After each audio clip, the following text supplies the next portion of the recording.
interesting to do.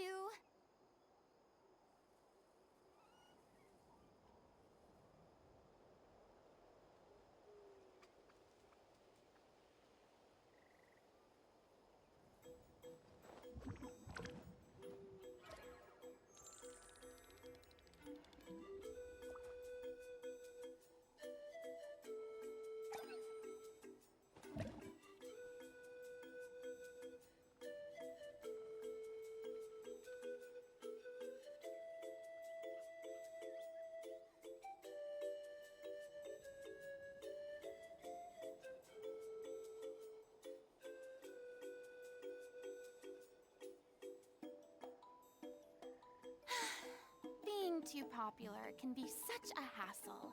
Who knew the people would adore me so much? Pow, pow, pow, pow, pow, pow, wow, pow, pow, pow. Who knew the people would adore me so much? Lego, Lego, story time. Story time, story time.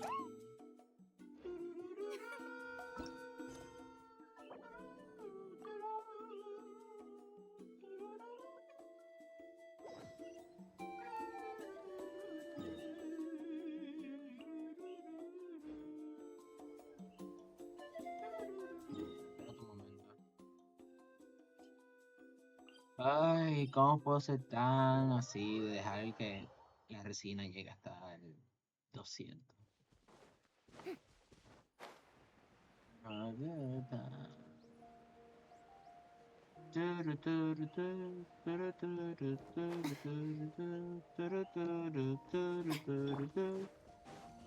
Venga, encargaron a esta gente rapidito. Fallen leaves, adorn my... Let me weave you a verse. Huh? ¿Qué?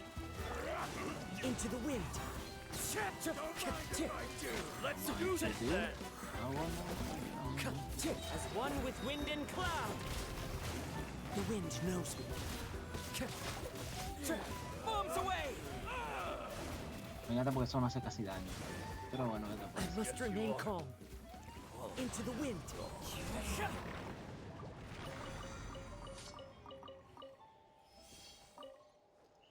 Ah, sí. Venga, story time. Story time. Algo raro, que me siento enfermo, yo qué sé, algo raro me pasa en la cabeza y pues me está diciendo que vaya donde Baisu, Paimon, porque Baisu es el único doctor que existe en este mundo por alguna razón del mundo, claro. Claro, tengo que ir desde Narlan hasta Luigi para que me atienda un doctor, ¿tú me entiendes?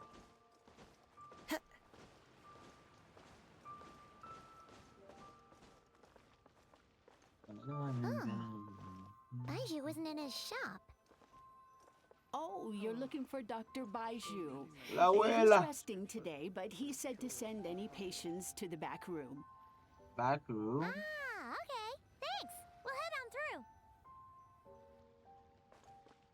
through. Back room era por acá, ¿no?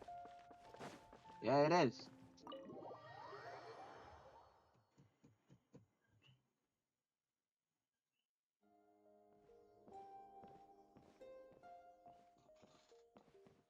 Ya un cliente mensual. Traveler, Paimon, welcome. La What culera can I esa no do tiene for voz, no you? me puedo creer. ¿Y qué cosa? No la voy a leer, que hable sola la culera. It's the Traveler. He looks absolutely beat these days. He has these huge dark circles around his eyes, like he hasn't slept a wink. And he keeps spacing out. You have to call his name several times before he snaps out of it. What do you think it is? Is he sick?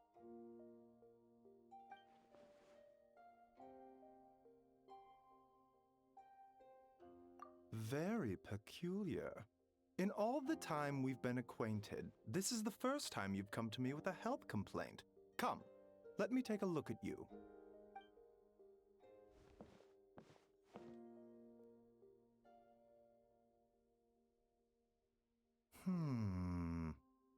Okay.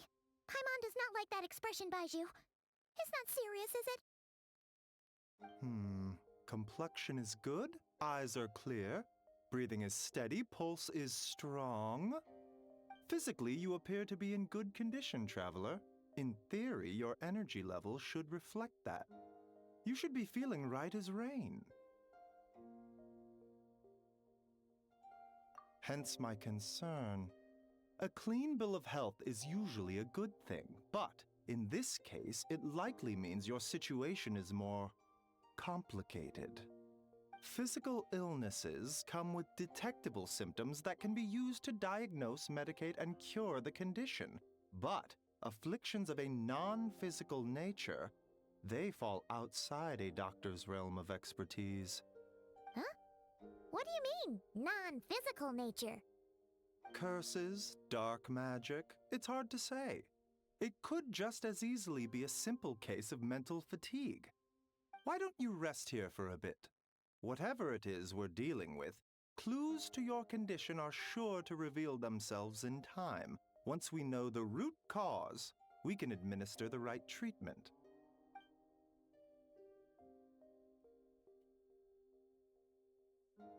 In the meantime, Changsheng and I will review the relevant literature for afflictions that present with mental fatigue.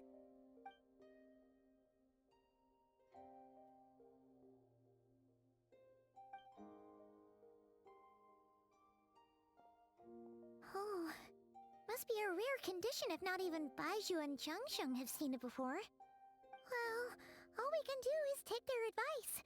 You look like you're about to collapse anyway. Just get some rest. Paimon will be right here by your side. Fingers crossed you'll be all better when you wake up.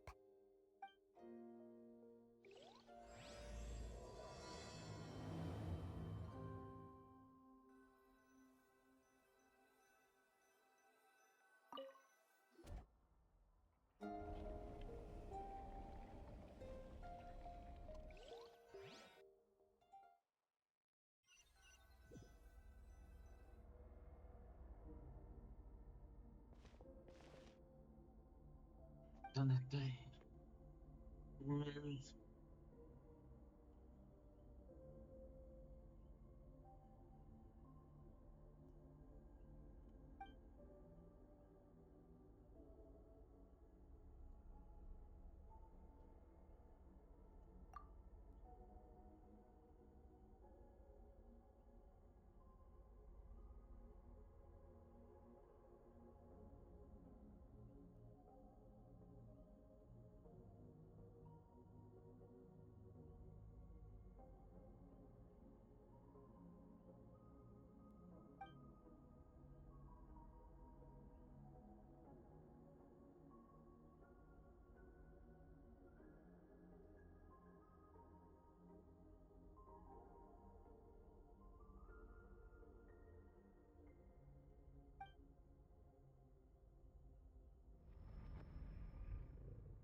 Traveler! Traveler!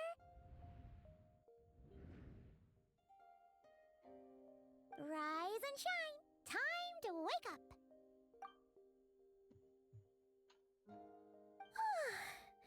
For once, you're making Paimon look like an early riser. It's already afternoon. Hopefully all that sleep did you some good. Feeling any better? A cut? What? Did you scratch yourself in your sleep? All right, let Paimon take a look.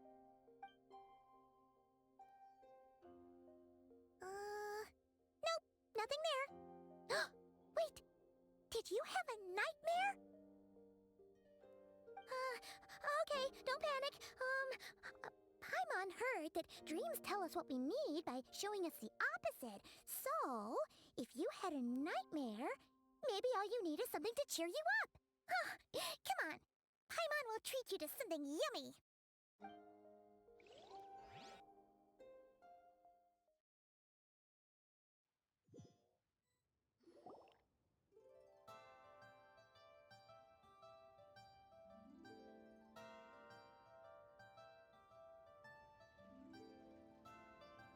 What? So, in this dream, you were trapped in a weird place with thick fog everywhere, and then a spike came out of nowhere and stabbed you in the back? Oh. Okay, well, that's a new one. Are you sure it was a dream?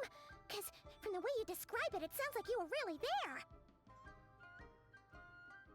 But then again, you woke up right where you went to bed. And you were definitely in a deep sleep this morning.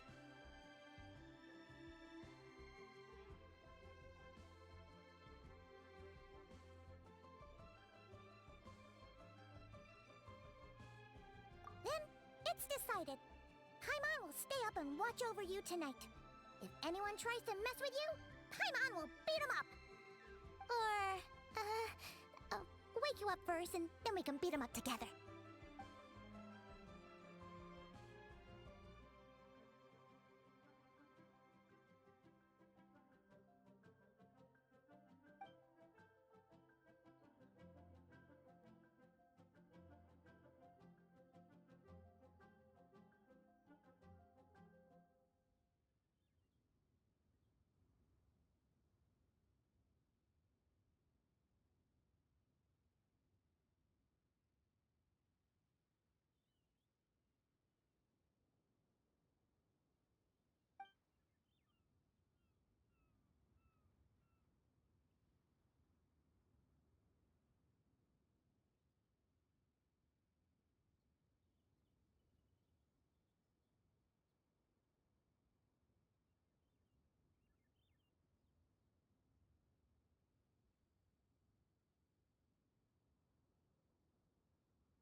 Something is missing.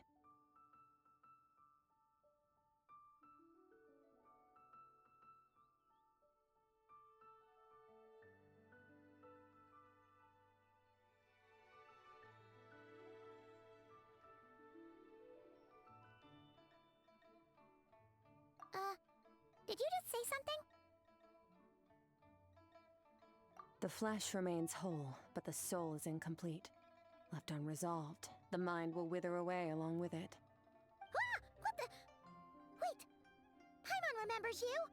Your child's master! Skirk? Right! What are you doing here? The last time we saw you was at the Primordial Sea in Fontaine, right? But then we left and never learned where you went after that. Child's been looking everywhere for you, by the way. What brings you to Wanmin Restaurant of all places? You came here looking for us? And were you the one behind that hocus pocus just now? Tell me, what is it that you saw? Tight-lipped, huh? I suppose that's fair. You, I'll take a glass of wine. Hmm? Oh, of course. Coming right up. We make this one in-house. It's not too strong. Enjoy. Chef Mao, I'll take a grilled tigerfish over here. Coming right up. Ah, if I knew we'd be this busy, I wouldn't have approved Shenhe's vacation. At the end of the day, what happens to you is of little consequence to me. I'm not here to try and win you over. Trust me or not, the choice is yours. If you want my help, now's the time to speak up. You have until I finish my drink. Esto.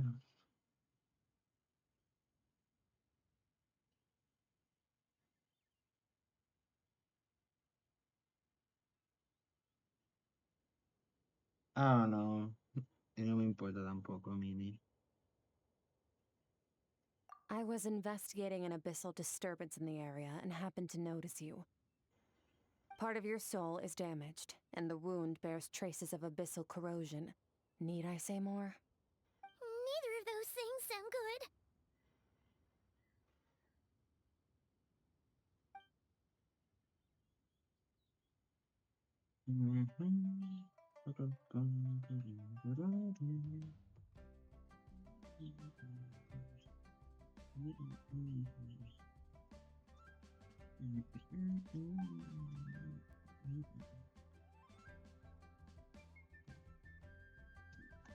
Well, should we trust her?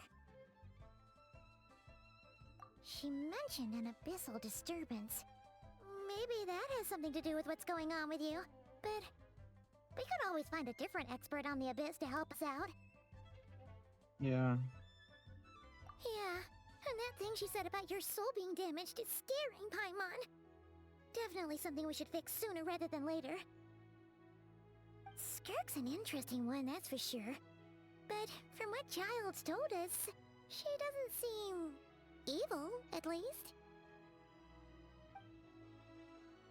1, 2, 7, 10. That'll do.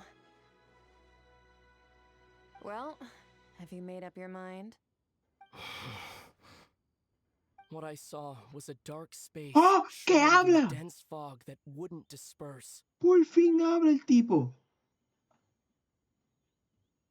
So that's all we know, Miss Skirk. Ma'am, can you help us?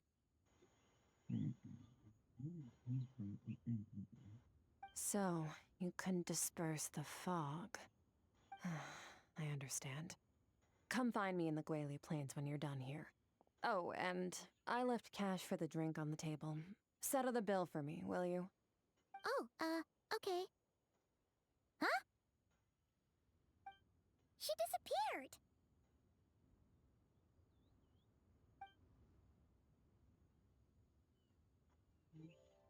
Wait, hold on. You overpaid. Here's your change. Oh, no. This includes the drink, so it should be the right amount. I didn't think you two ordered a drink. We didn't. It was that lady who came and sat with us, remember? You brought it out to her yourself. You sure? I could have sworn there were only 2 of you at that table. What? What'd you put in their dish, Chef Mao? Some kind of hallucinogenic mushroom? You got them seeing things. Seeing things? Wait, so neither of you noticed her? Young lady? About this tall? Wearing a purple dress? She ordered a glass of wine! Oh, now you mention it, that vaguely rings a bell. And it looks like I did open the wine jar, so it must have just slipped my mind. In any case, that settles your bill. Come again soon.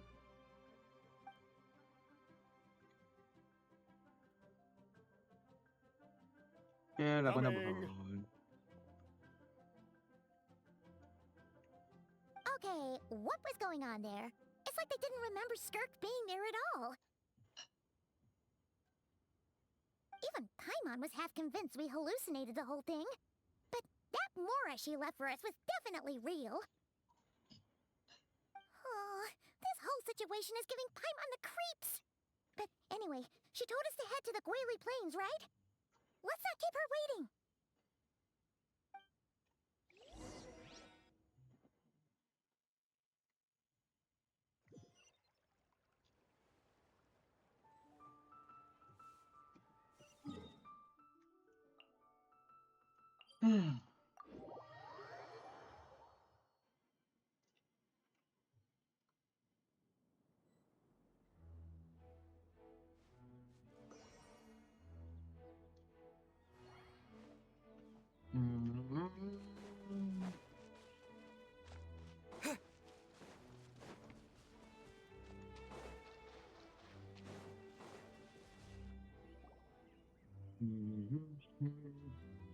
Whoa, what are all these rift hounds doing here?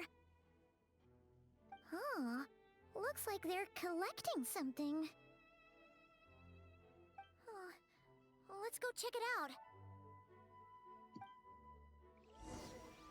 Bueno, no. No, voy ahora.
Pa pa pa pam pam pam pam pam pam pam pam Know my sword. Witness the power of good. Time to shine. Shower me with One with nature. Clouds high. The birds call.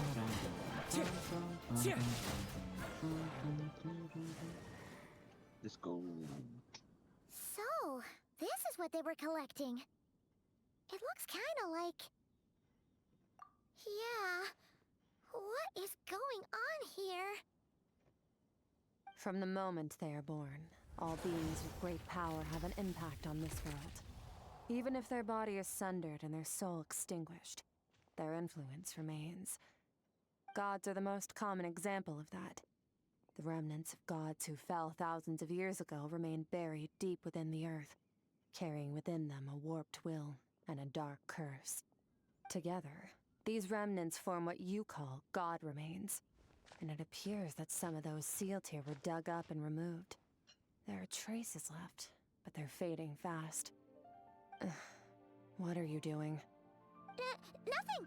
Just wanted to make sure you were, real? She's definitely not a ghost traveler. Paimon poked her, and she's solid. Your life hangs in the balance, and that's what you're fixated on? Strange set of priorities. It was just a trick to avoid being perceived. If someone notices me, those memories are erased. Simple as that. Unlike you, I have no desire to establish a connection with the world. The weak and the lowly have no right to remember me. They're lucky they only have a few missing memories to show for it. Now, can we please get back on track? Okay. Where were we? Right. The God remains. So, basically, there's now less of them here than there used to be, right? Isn't that a good thing? In our experience, God remains are 100% bad news. A lot of terrible things have happened because of them. Maybe it's a good thing by human standards, but power doesn't come from nothing, and it doesn't just disappear for no reason. The remains aren't just gone. They were taken. Very clever, traveler. You aren't the only one who had something taken from you. There are victims like you everywhere. The only difference being, you can speak, and the remains cannot. So it went unnoticed. Something similar happened in Sumeru. Within the span of one night, countless consecrated beasts were slaughtered, and a large amount of the god remains buried in the desert went missing. Of course, god remains are just one of the targets.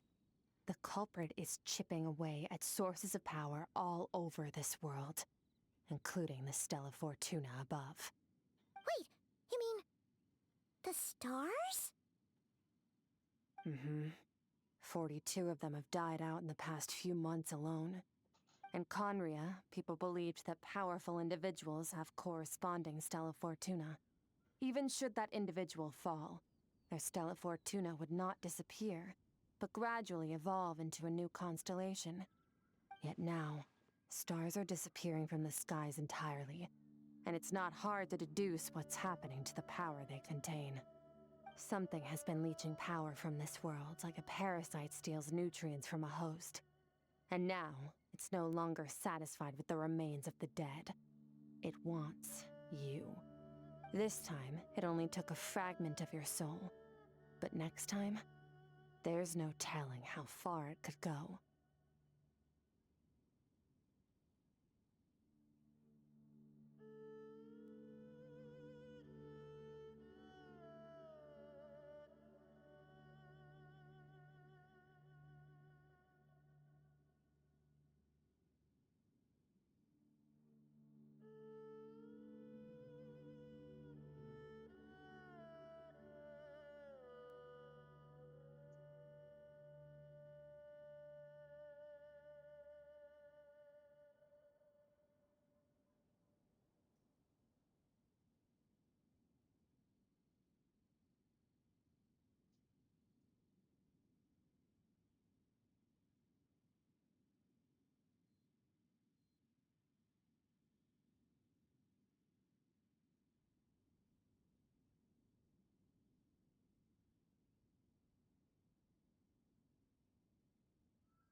No one knows. All I know for certain is this. Getting back what you lost will not be easy. Considering how much power this entity has stolen, it must be a god-level being by now at least. But that's not the real concern. Souls are fragile things, and yours could easily be crushed if you go up against it. So you're gonna help us, right? We're going to help each other. You are my ticket to uncovering this thing's true identity. Well, great! You seem super strong and you know a lot of... Don't get all mushy on me. All I'm doing is helping you get back to normal after a sudden crisis. And I should warn you, getting mixed up with me can have unforeseen consequences. We're on very different journeys. You don't want to be in my debt, trust me. You help me uncover the truth behind this entity, and I'll help you recover what you lost. This is a transaction, that's all. You would do well to remember that. Now, come along. Qué cool. Yeesh! You'd think she'd be a little friendlier since she's agreed to help us. But nope, she's just like when we met her in the primordial sea. So cold. Well, whatever. If that's how it's gonna be, then she doesn't deserve our friendship. What she does deserve is a super embarrassing nickname. Ah! Paimon's got it. Frosty the Lavender Melon! Serves that ice queen right! Anyway, the important thing is that we get that piece of your soul back. So, let's follow her and see what sort of plan she's got.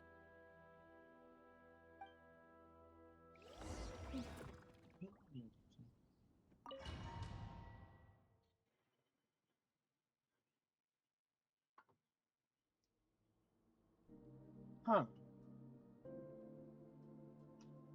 Whoa! This place is way bigger than Paimon expected.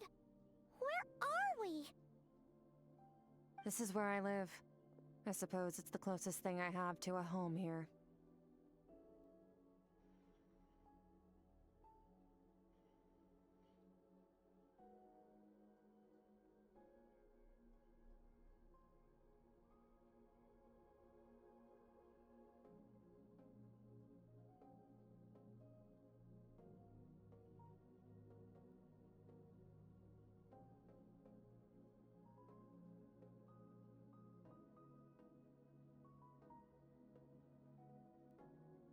It is.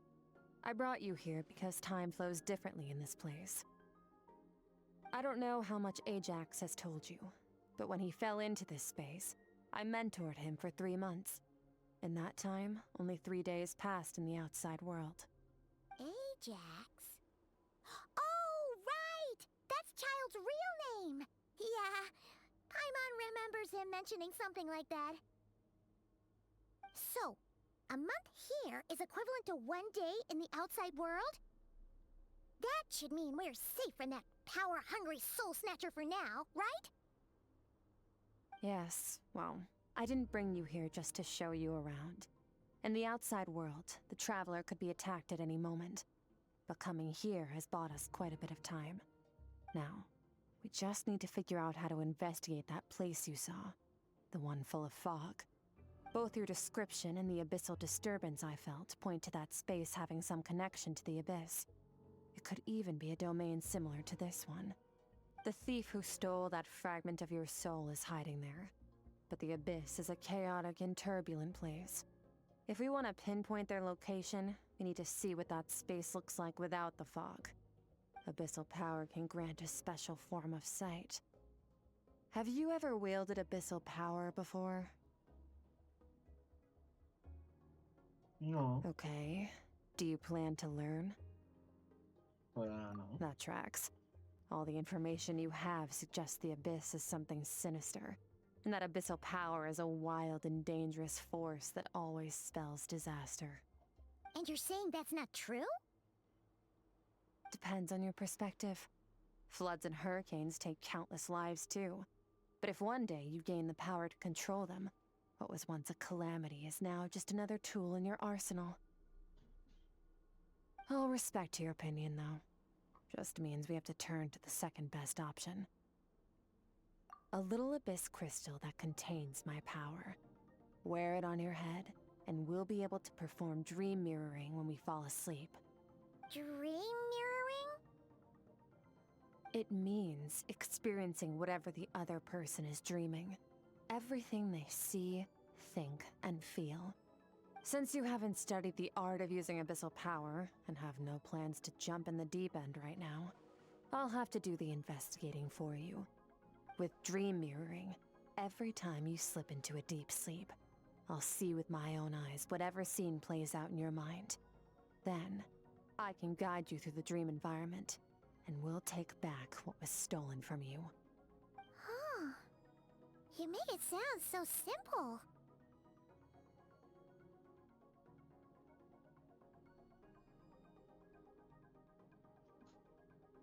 Okay. Tough to say. This is an unprecedented situation for both of us. Even assuming we do manage to find where this entity is hiding. Like I said, getting your soul fragment back won't be easy. To play it safe, I need to give you some special training first. Wait, you're gonna teach him some of your martial arts? Does that mean the next time we see Child, we have to treat him like our senior? Do as you want. For my part, I don't see you as my disciples. You're already a pretty good fighter. All I'm planning to do is build on your current skills, and train you for the specific scenarios that I think we might face. But that's enough talk. If you're ready to do this, then come with me. Time might be more lenient here, but that's no excuse to waste it. Oh, she moves fast. Paimon can hardly keep up with her. So, special training, huh? Kind of a rare opportunity. With your skills, there's not a lot of people qualified to train you. The last time something like this happened was probably anti-Raiden Shogun training, right? Oh, feels like a lifetime ago. Skirk seems pretty strong too, though. Remember how she said that the all-devouring narwhal was just her master's pet? Maybe we really will learn something here.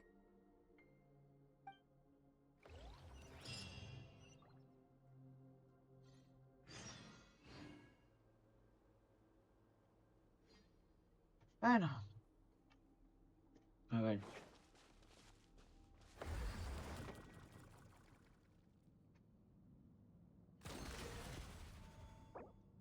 Espérate.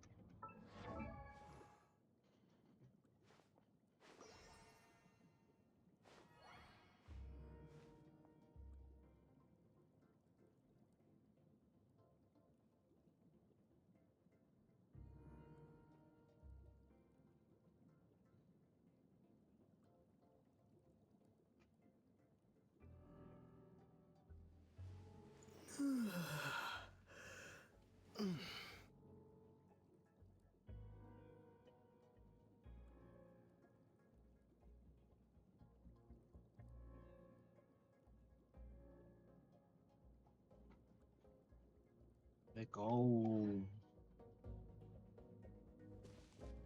Hola. Skirk. Skip. Ready? Bring it on! Your training will be split into 3 stages. Testing your blade work, elemental abilities, and reasoning skills. We'll start with blade work. You're no rookie in this area, so I won't bore you with the basics. During your long journey, you've no doubt sparred with a lot of talented sword fighters. Consciously or not, you will have picked up all kinds of techniques from them. You bet! There's Kaya, Master Jean, Kuching... Oh, and Kazuha, Ayaka... Yeah, we've met sword masters like you in every nation we've been through. You sparred with a bunch of them too, right? Nice to know it's all gonna come in handy now. Don't get too smug. In sword fighting, techniques alone are not enough. You need a cohesive system to bring it all together. A style or school of fighting. To use the human body as an analogy, your style is your skeleton, the foundation, the framework. Techniques are the muscles and other flesh attached to the bones. This is where your strength comes from.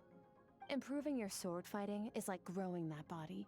If your frame got bigger and taller, but you didn't add any muscle mass, you'd be weak and flimsy. Then again, if you packed on pounds of flesh without a big enough frame to support it, you'd end up bloated and unwieldy. You need to do some introspection. Take a good, hard look at your past experiences and figure out which parts of what you've learned are just techniques, and which parts can be used to form your own system of blade work. Only then will you get the full utility out of all your thoughts and observations along the way. Only then will every strike you deliver make perfect sense. Wait, is that it? Paimon thought you were gonna teach him some cool new moves. Like when you went swoosh and opened a tunnel to another place. One day, you'll reach a new level of power where you realize that even that's as basic a trick as any other. But right now, our sword styles are so wildly different that teaching you mere techniques is pointless. There are no shortcuts in the pursuit of power. Failure is your best teacher, and rigor is your coursework. That's all I have to say. Time to make a start. Train until you're satisfied with yourself. Now focus.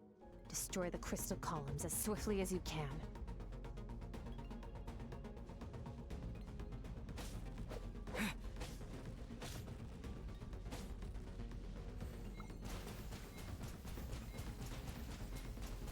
Go!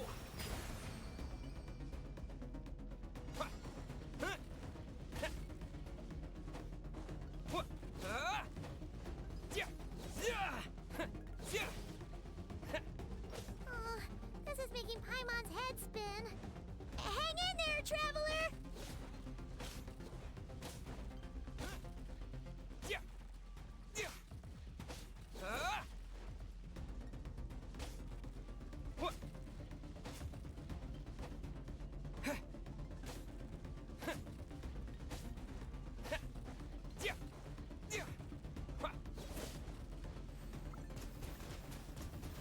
jet!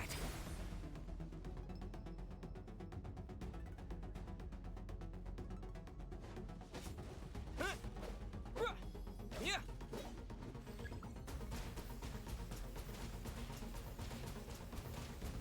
Water jet!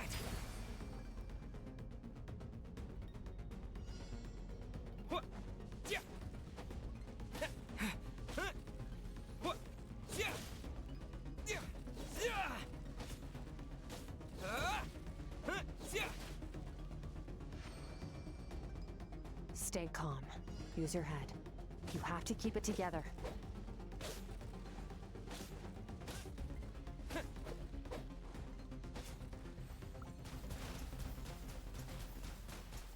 Go! What? Yeah.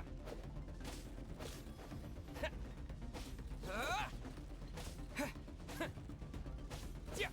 Yeah. Yeah. Yeah. What?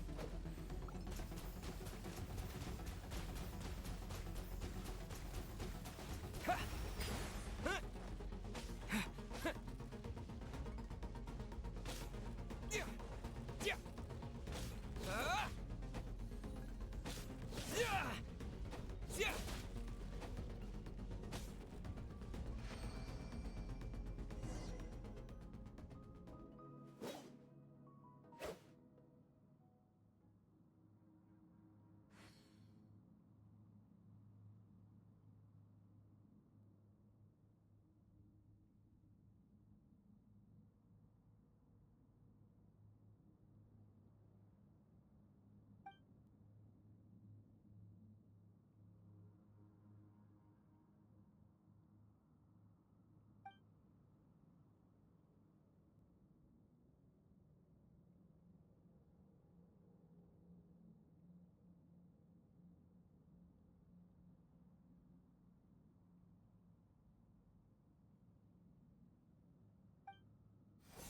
This moment will be frozen in time. Cut to the chase. Consider a moment of true mastery that you've witnessed in another person, and ask yourself, what lies beneath the surface? What's their guiding philosophy? What's their state of mind as they maneuver their weapon? Now take that and practice it right away with speed, skill, and strength, over and over, until your hand is one with your mind. This is the only path to true growth. Step on up. Dance with the waves.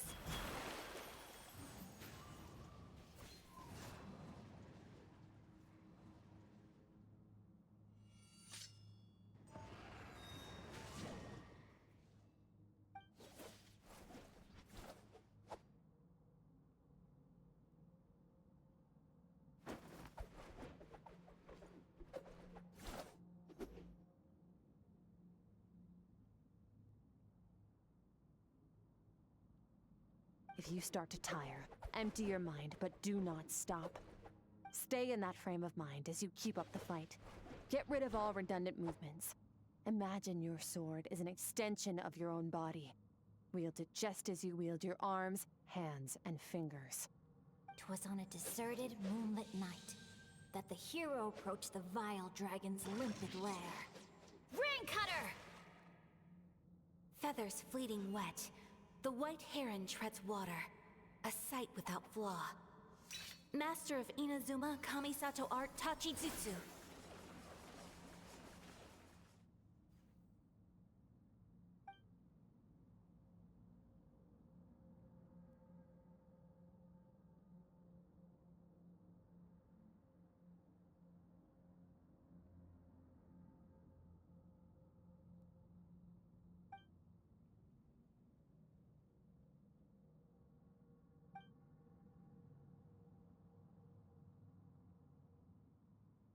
Yeah!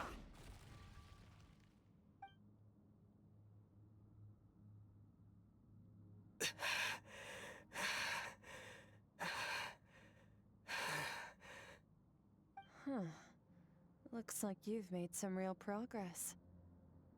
That concludes your training session. Awesome!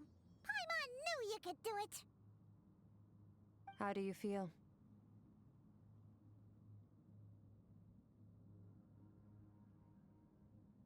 As you should be. Time flies when you're training hard. You've actually been going for several days now with no rest. Yeah. Meanwhile, Paimon's had a whole bunch of naps. But you were so focused, she didn't want to interrupt you. Go get some sleep. I'll be doing the same very soon. Let's hope you see that foggy place in your dream, so I can get this investigation over and done with.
Que me den esa cosita de mascota, por favor, qué hermoso. Como un CD, pero bien. Lo necesito ahora de mascota. Lo necesito, like, ahora. Like, démelo ahora.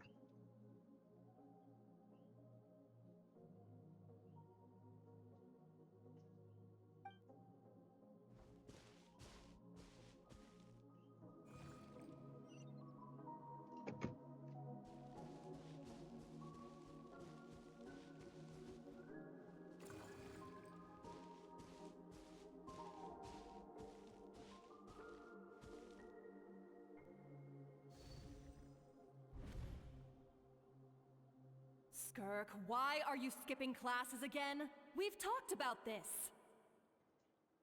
'Cause he's a crabby old man, and he's a boring old man. I don't like going to his classes.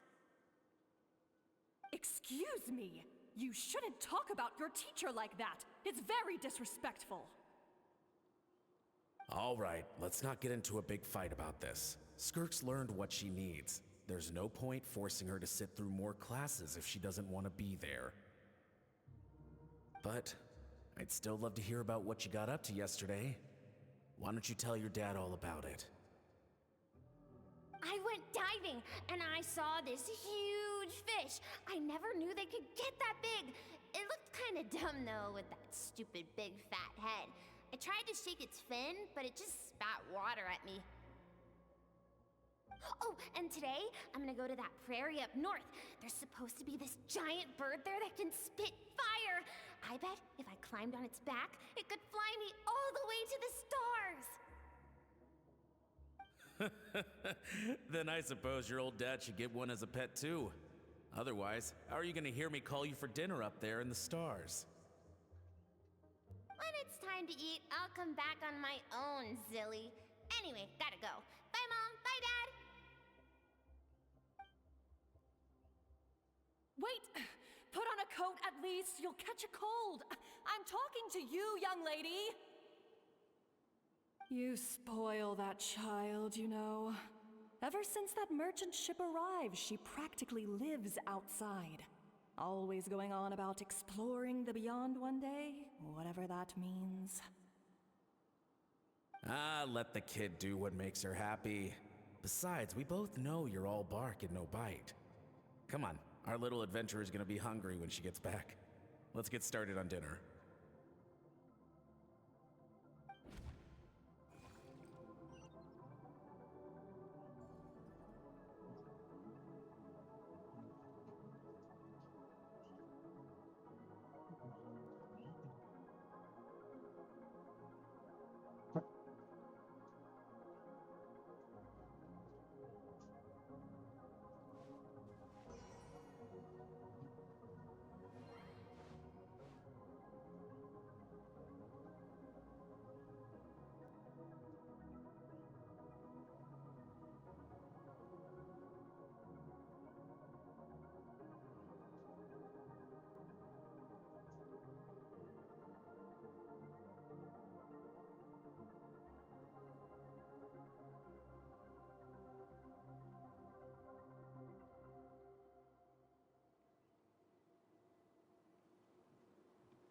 Estoy corriendo con el fuego.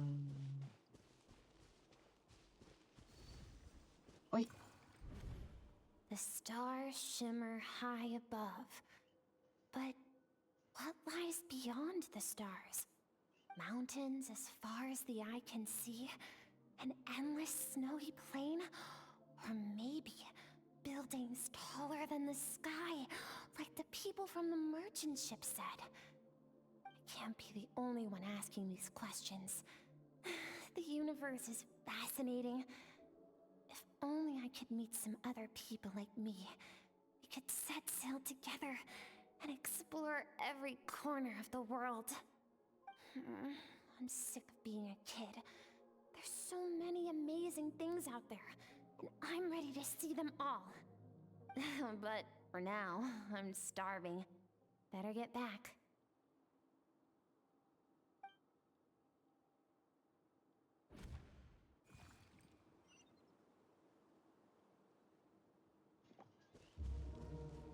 Extraño, parece que a lo lejos.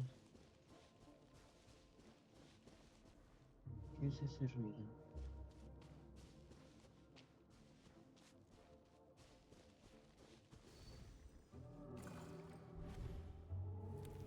Don't let a single one of them get away! No, please, spare Why? the children! Stay back! They're coming! Run! Help! Eliminate the threat. Take them down. Don't be scared. Ah! This way! We'll never make it! Fire. There's fire everywhere. What happened? I told you we shouldn't have trusted these outsiders!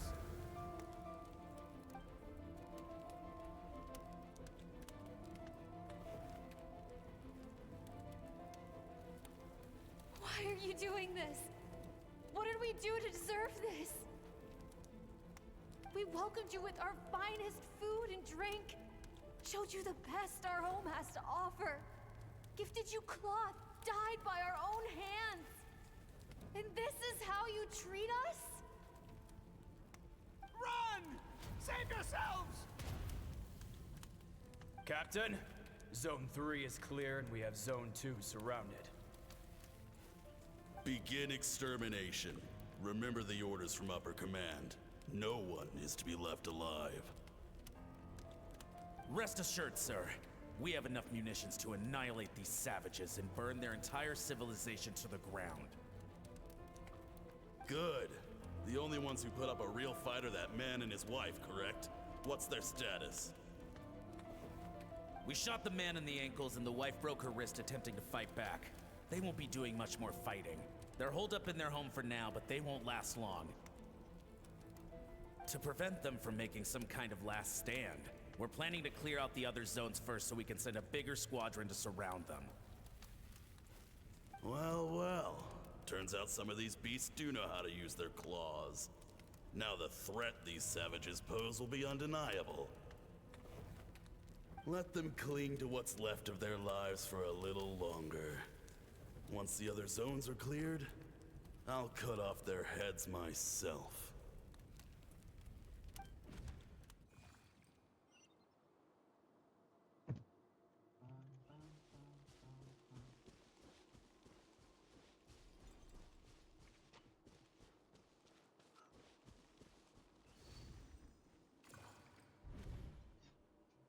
Dad?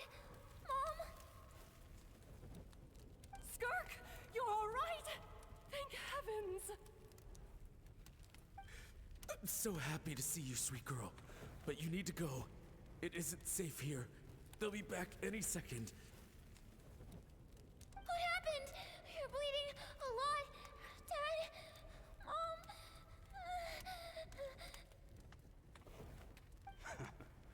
This is the place. Alert all units. Prepare to surround. Run, Skirk! Run as far away as you can. Don't trust anyone. Your dad and I, we're not afraid to stare death in the face, but we need you to survive. My clever girl, so curious. You're already so brave. I know you're going to grow up to be such a positive light in this world. Whenever you miss us, just play this song.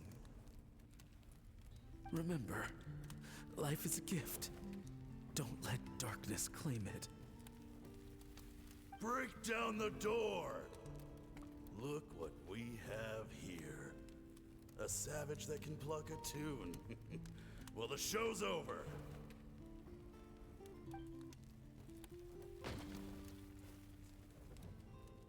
You! Stop singing! Shut it! I said shut it or I'll make you! Fine. Have it your way!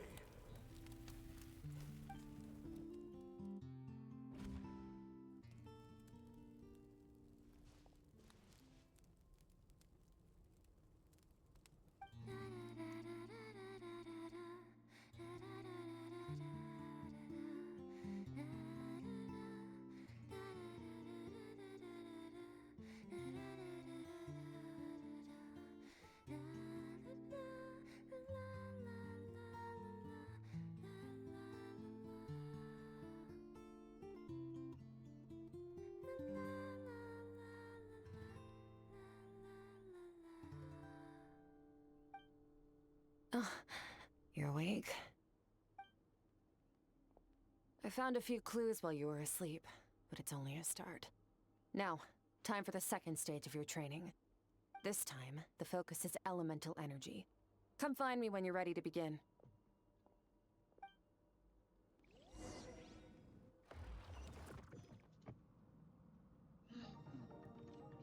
Elemental energy. Let's go. Man, staying in the abyss feels so surreal, don't you think? No day and no night. It's like time hardly exists. If we weren't careful to keep track, it feels like we'd have no idea how long we've even been here. Except for the fact that Paimon still gets hungry like clockwork. You go do your training. Paimon's gonna grab a bite.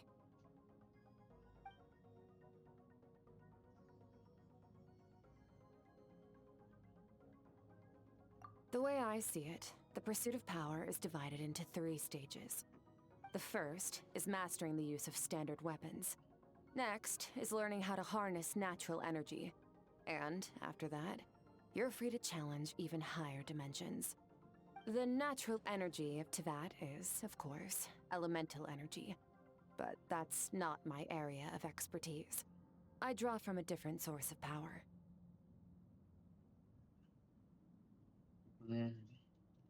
Abyssal power, yes.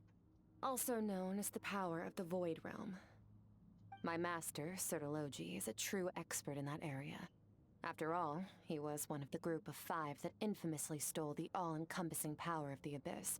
An act for which the people of Conria gave them the epithet, the 5 Sinners. The elemental energy of Teyvat, on the other hand, is derived from the power of the Light Realm. These 2 forms of energy exist in direct opposition to each other. Suffice to say, there's not much I can teach you this time.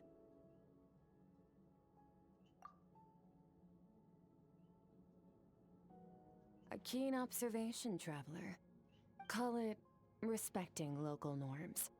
The Abyss stands in direct conflict with the will of this world. So, to make my life easier, I disguise my power to make it appear cryo-like in nature. It's a technique I learned from some Conrian ruins, known as the 7 Shifting Serpent. If you ever change your mind about delving into abyssal power, I can teach it to you.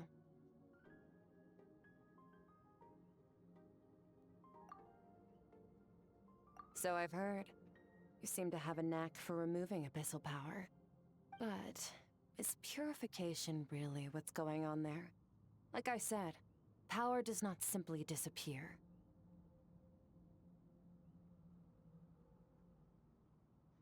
Just thinking out loud. Let's focus on your elemental training. That's what's gonna help us if the situation gets tricky.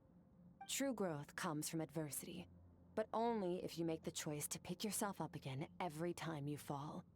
So, it's time to push yourself to the limit, and then keep pushing. This is the only way to advance at pace.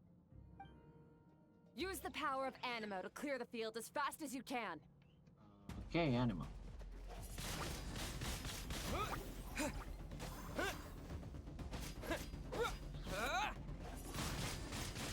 Windblade! Could I use... Disappear!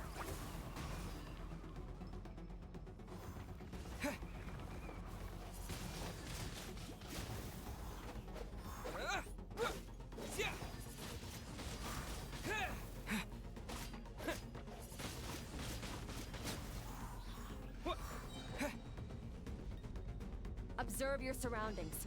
Look for things you can use to tilt the scales of success in your favor.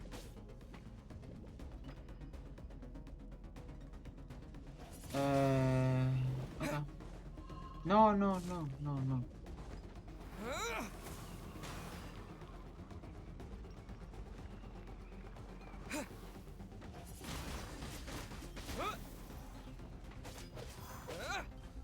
Windblade!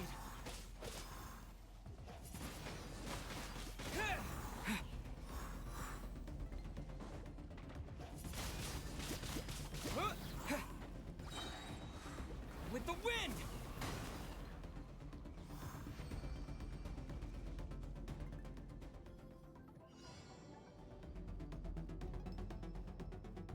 Use the power of Hydro to destroy the spikes. Spikes. Hydro. Okay. Okay.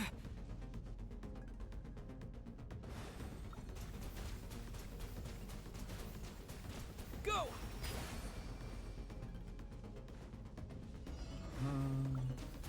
Faster. Don't give them a chance to strike you. You need to be quicker than you were in your dream. You can't afford another injury like that. Water jet!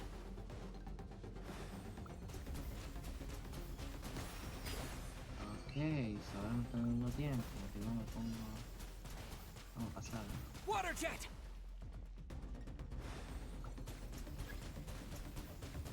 Go!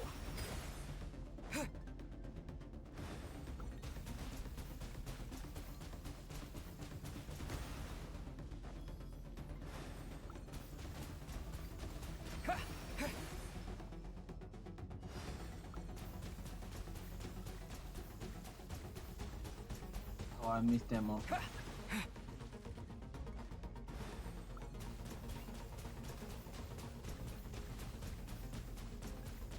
Go! Oh, otra vez. Uno. Water jet! Now we did it.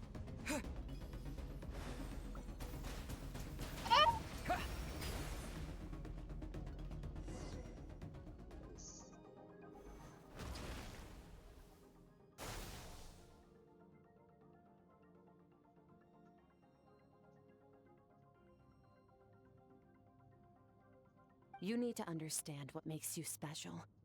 The ability to wield elemental energy without a vision and switch between the elements at will. It means your aspirations need no approval from the gods. Your power is not bound by the rules of this world. So be bold. Do not be afraid to chart your own path.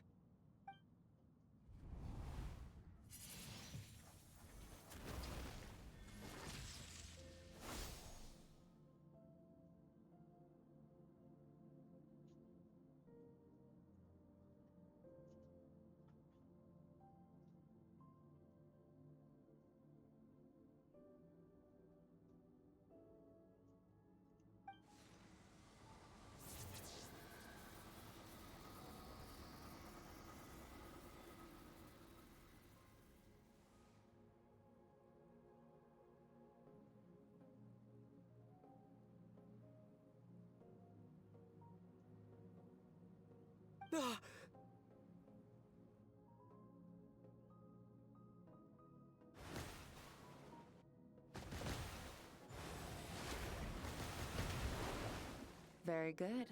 It seems you've reached a deeper level of connection with the elements. Long enough for you to lose yourself in your training, which is a good sign. Relentless practice with the elements has drained all your strength, but it's also what allowed you to make progress. Get some rest. When you wake up, we'll proceed to the final stage of your training. Okay.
What is the secret to power?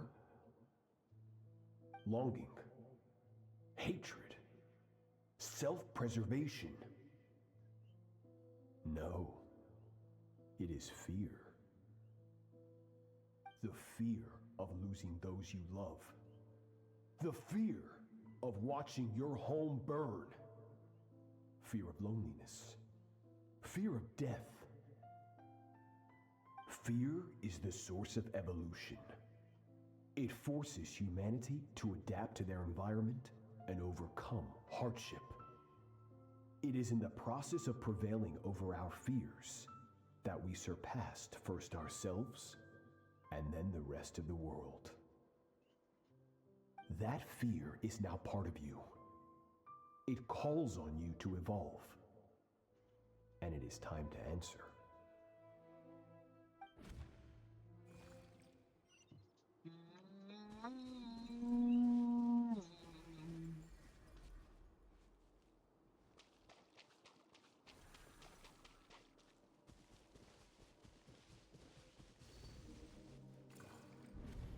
Any minute spent missing home is a minute wasted. Practice your sword work instead. Do not make me tell you twice. But, Master, I can barely lift the sword anymore. If I keep going, I feel like my wrist is going to break. So it has not broken yet. Then pick up your sword and keep practicing until it breaks. I want to hear the cracking and splintering of bone. After all, bones can always be reset.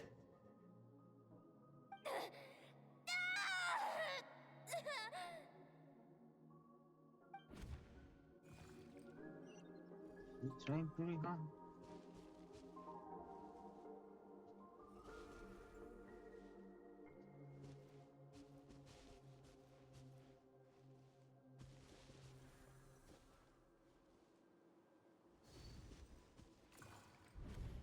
Good, Skirk.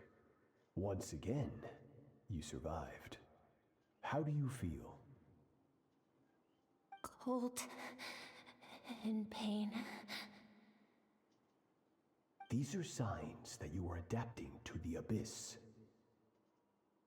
Each time the flesh is torn and the spirit crushed, each time you claw back from the brink of death, you become stronger. I now understand why these people sought to destroy your homeland. Your potential goes beyond even what I could have anticipated.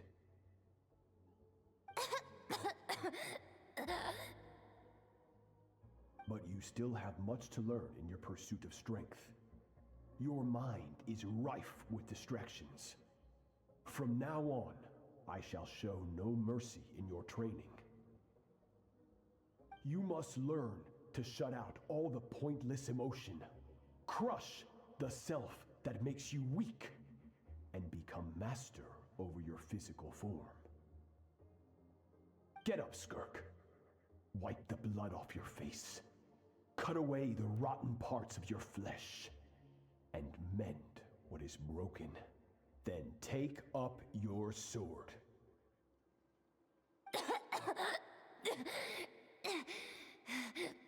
Yes, Master.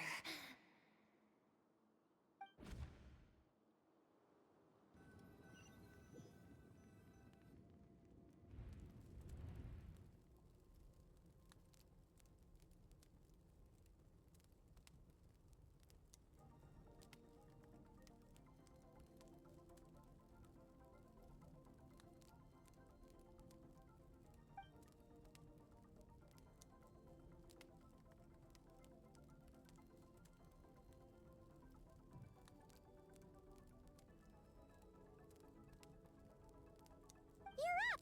Hopefully you got some good rest.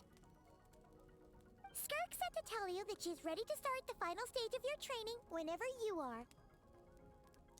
So, want to head over now? Or did you want to wait a little?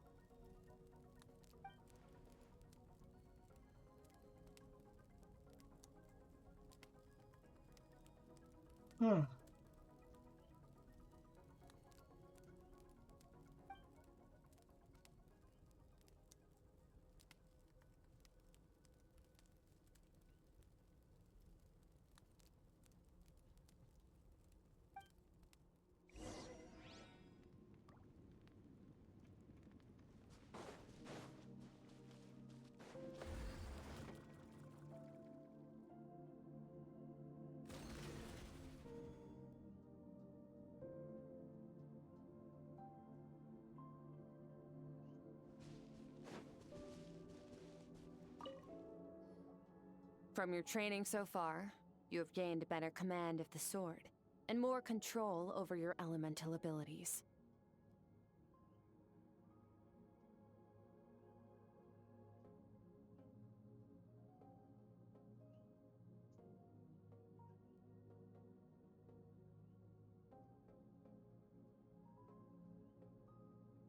That's only part of it. Experience is the real teacher. Your journey, the friends you have made, the dangers you have faced. These have taught you more than I ever could. Now, it's time to focus on how you react under pressure.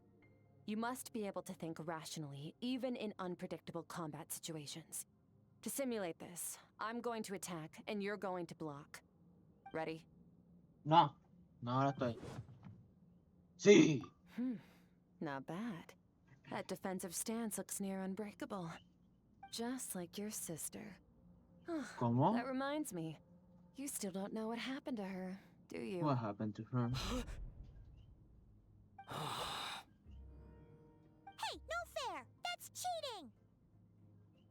You think every opponent has the same moral code as you? You can denounce their deplorable methods all you want. But only if you live to tell the tale. The dead don't get to complain. Strong emotions will always arise in combat. Anxiety, anger, fear.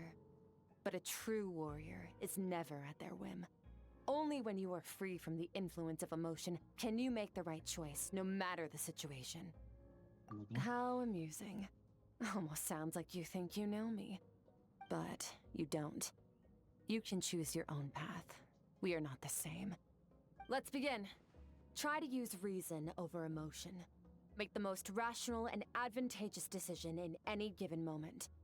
This is your final training session. Look alive.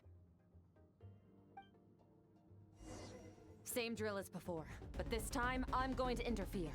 Hold your focus.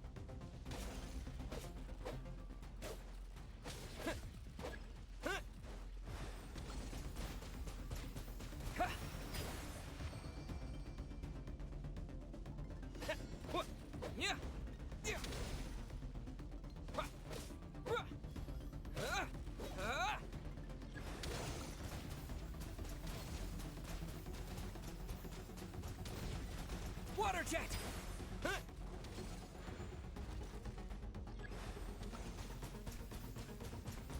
Water jet! Water jet!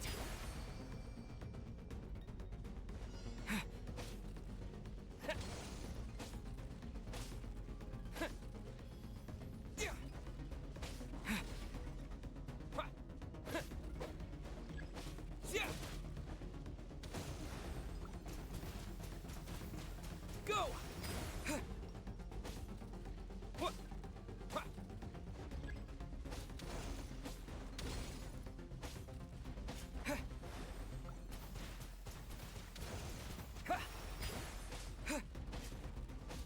Not bad. Better than I expected.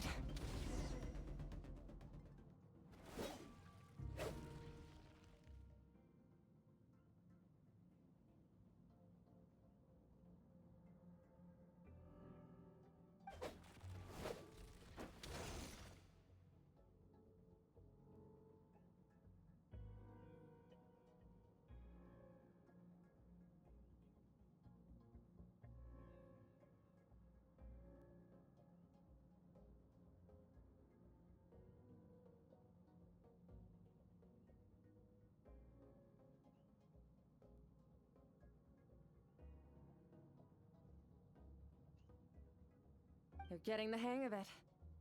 The first step to controlling your emotions is controlling your mind. You want a unified train of thought. It all comes down to focus.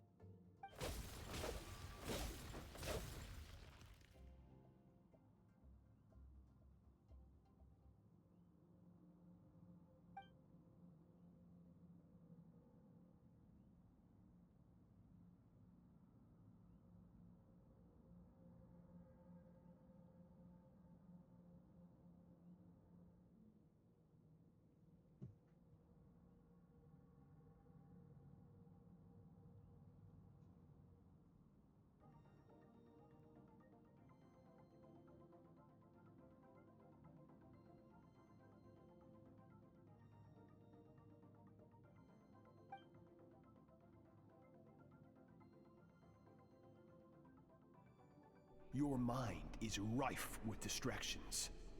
From now on, I shall show no mercy in your training. You must learn to shut out all the pointless emotion, crush the self that makes you weak, and become master over your physical form.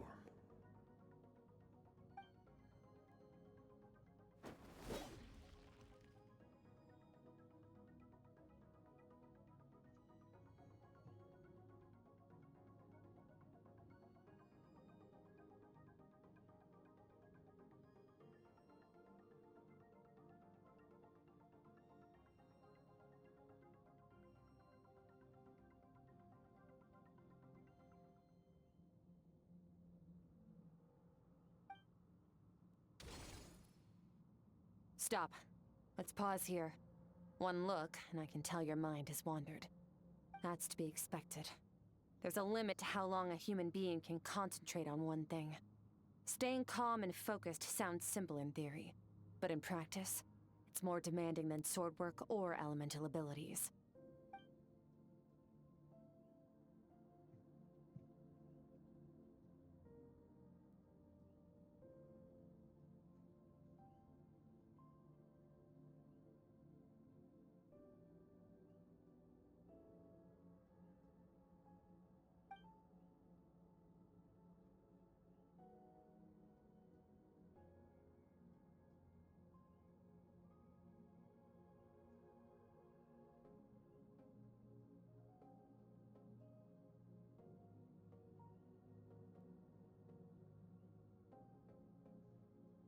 Get some rest.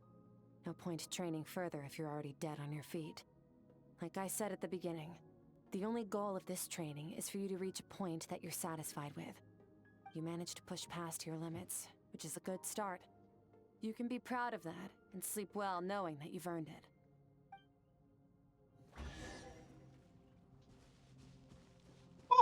Cofre. Y mi protocico, protos. ¡Ah!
Skirk is amazing.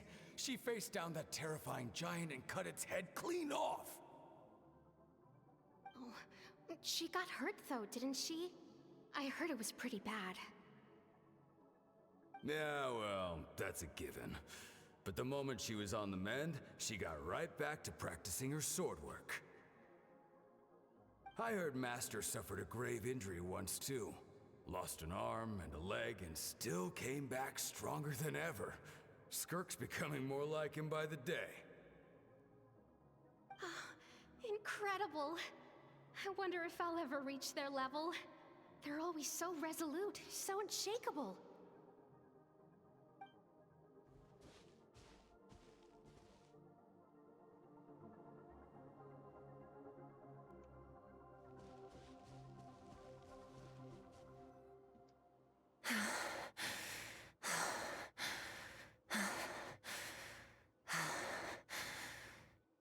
Pathetic. You're not even trying.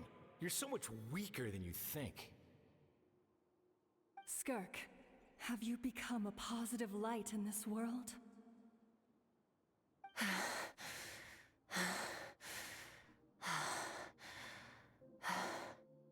Do you even remember how many of us perished in that fire? How many bodies were left to rot on the scorched earth? Yet you alone live on.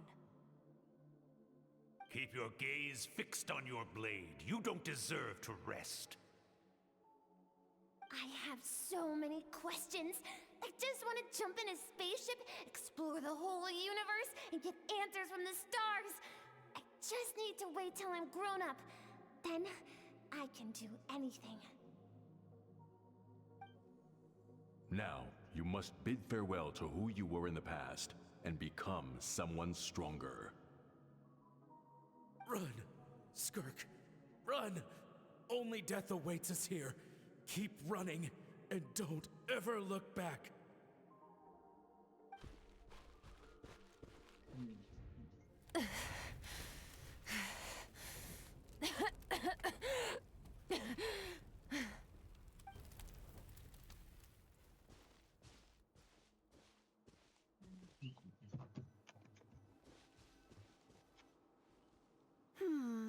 Let's see here. ¿Ves? First things first, you need a new identity. Going around telling people you're from somewhere beyond the stars won't do, now will it? How about saying you hail from beneath the earth instead? As the Conrian saying goes, venturing out into the universe and down into the abyss are the same in that both are braving the dark unknown.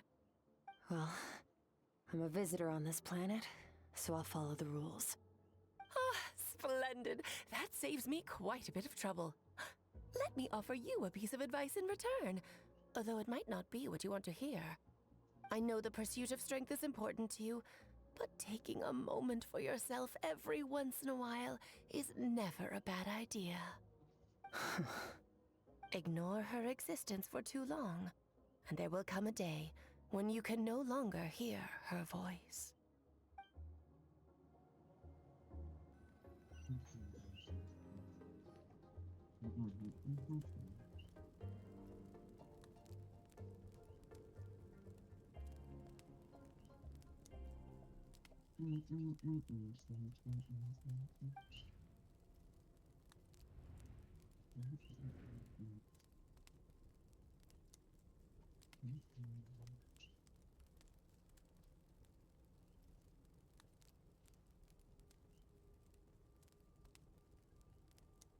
You're awake!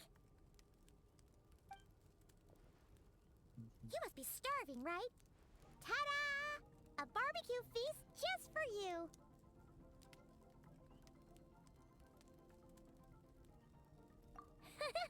Of course you are! That's why Skirk and Paimon got this all ready for you. Dig in, before it gets cold.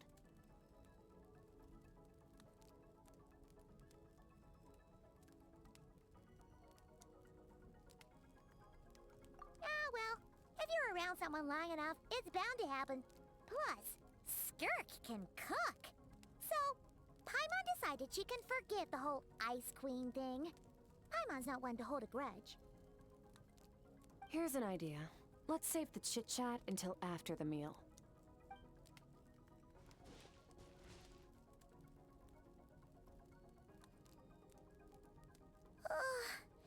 So full. Okay, it's Paimon's turn to sleep now. Wake her up when it's time to go.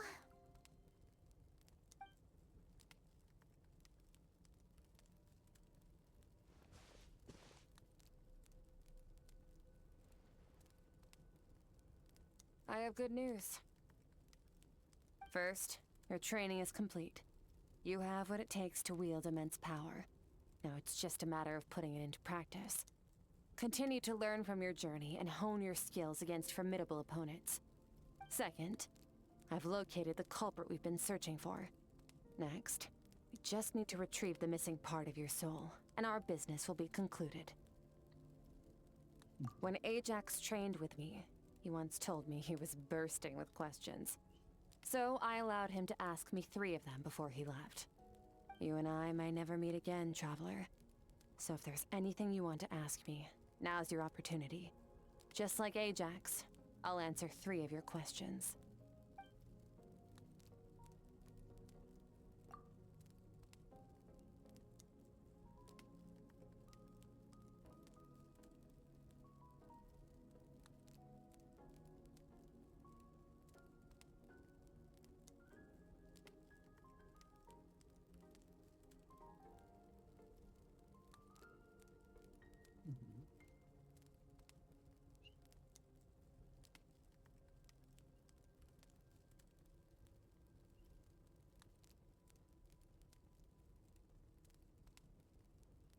Are you really from Tavad?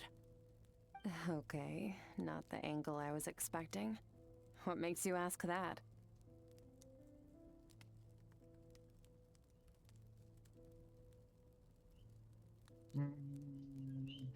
I'm sorry I didn't tell you earlier, but while we were dream mirroring, I think I saw your memories.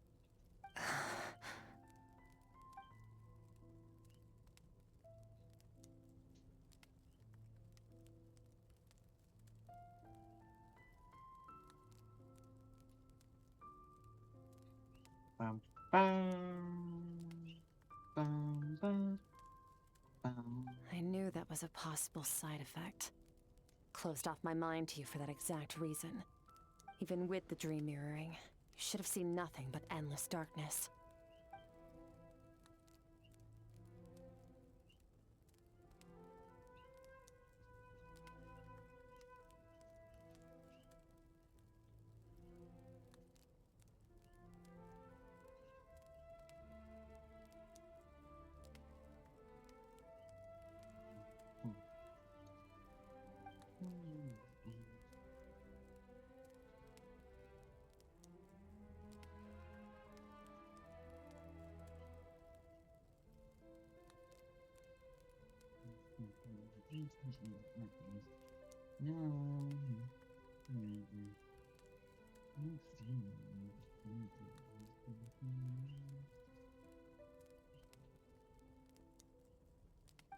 Whatever.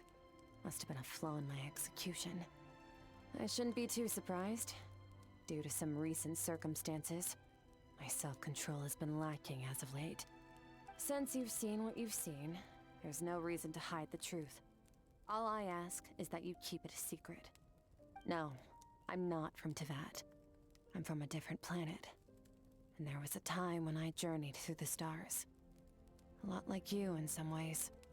Like me? Do you mean you're also a descender? No, we're different in that respect. You're influencing the fate of this world. But me, I'm just passing through. Several hundred years ago, my master, Sertologi, opened the border between worlds and sent me here.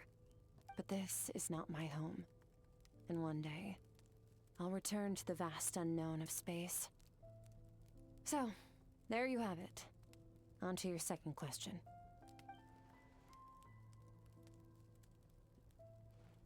What is your goal in coming here? To become stronger. For certain reasons, I need to bridge the power gap between me and my master as quickly as possible. But first, I need to understand the source of his strength. To do that, I need to follow in his footsteps. Walk the path he once walked. And somewhere along the way, I'll find out how to defeat him. That is my sole focus and purpose. Okay. You have one question remaining.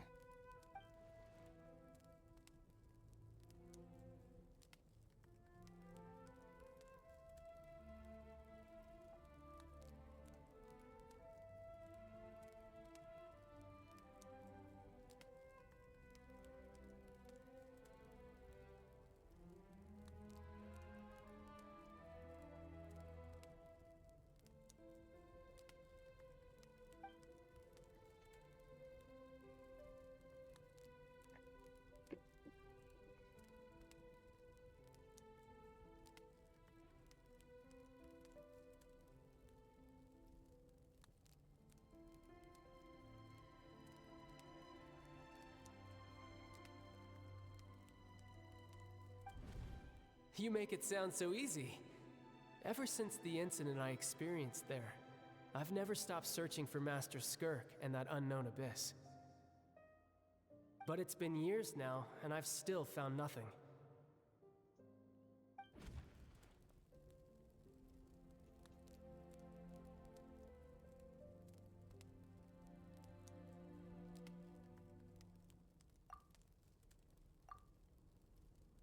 Well, your last question?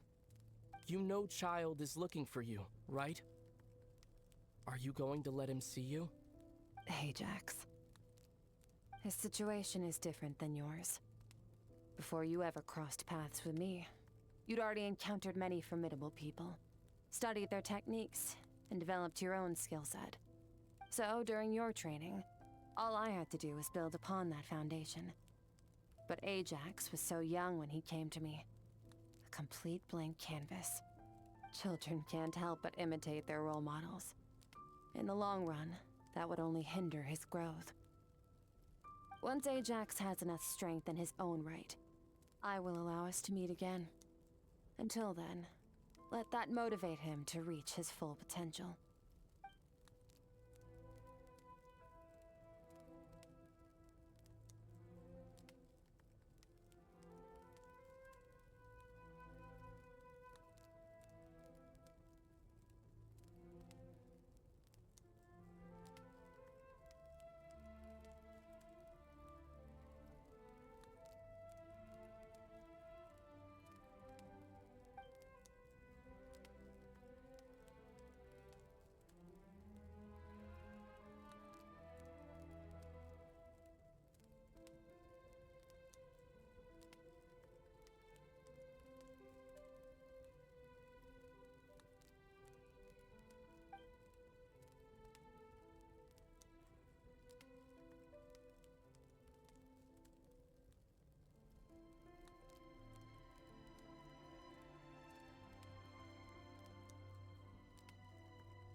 Unlike you, I have no desire to establish a connection with the world. The weak and the lowly have no right to remember me. They're lucky they only have a few missing memories to show for it.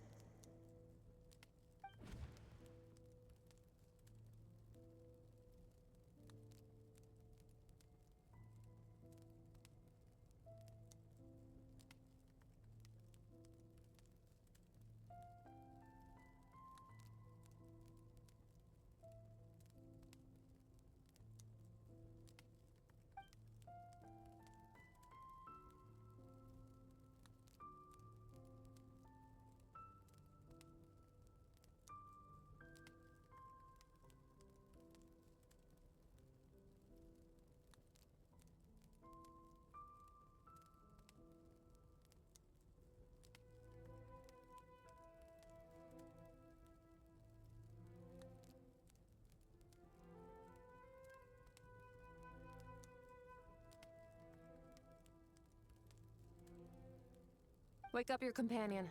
It's time to go. Oh, and everything I just told you, best keep it a secret from her as well.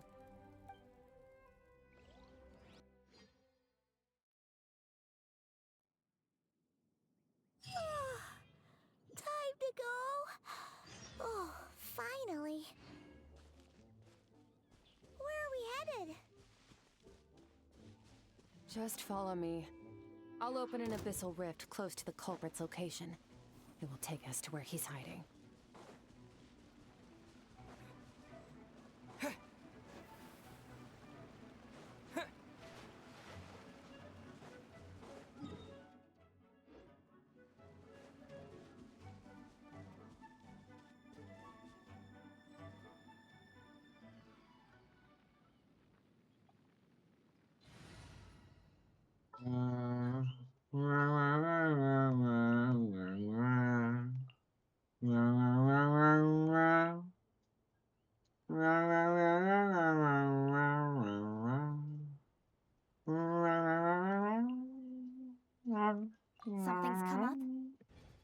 Kiki, Kiki, do you...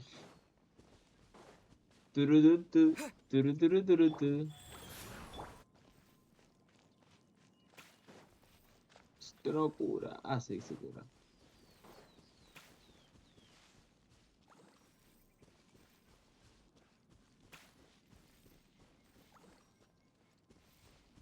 Pero lo que me cura es la burbuja esa cuando aparece. Ok, ya. Venga, vamos directo.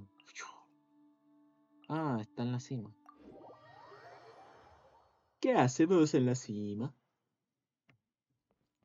Ajá. Abajo, abajo en la cima. Ok, venga. Abajo en la cima. Estamos en la cima. Real life. Boom. Ring. Brum.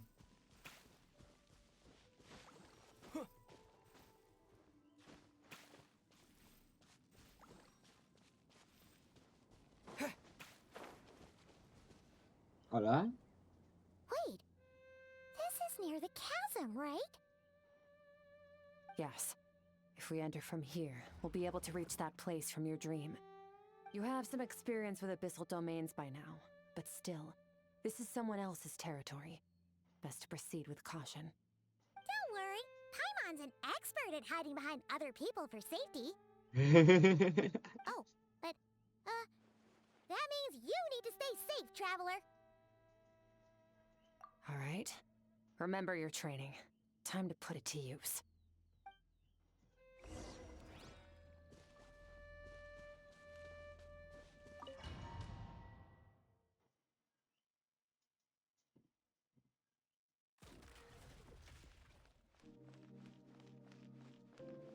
Qué guapo su habilidad, es como se ve. Es como si fuera hielo, pero en verdad no lo es.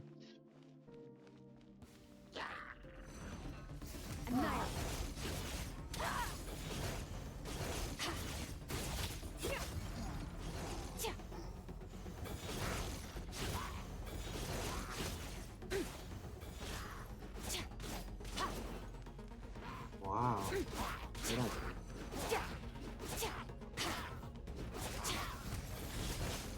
Mine to wield. Oh.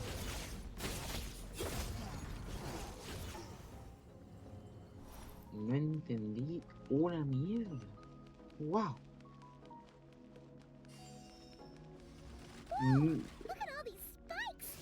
Careful, don't get hit! You know what? Paimon's just gonna float behind you. Come on, you got this.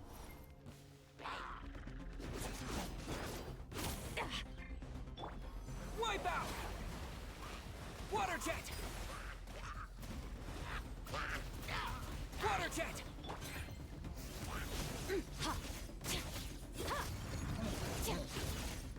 Hey, what are you two doing here?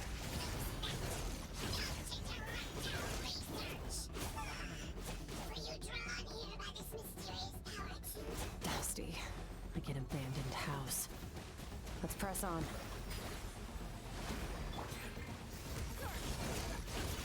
Power.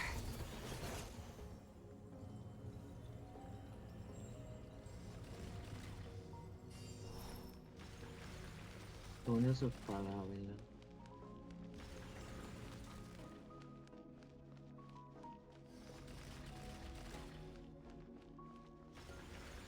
Extinguished.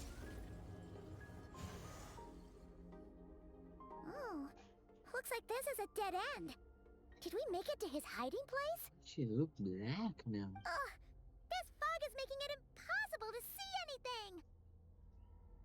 This should be the place where you were attacked, traveler. The missing part of your soul should be nearby. Can you sense where it is?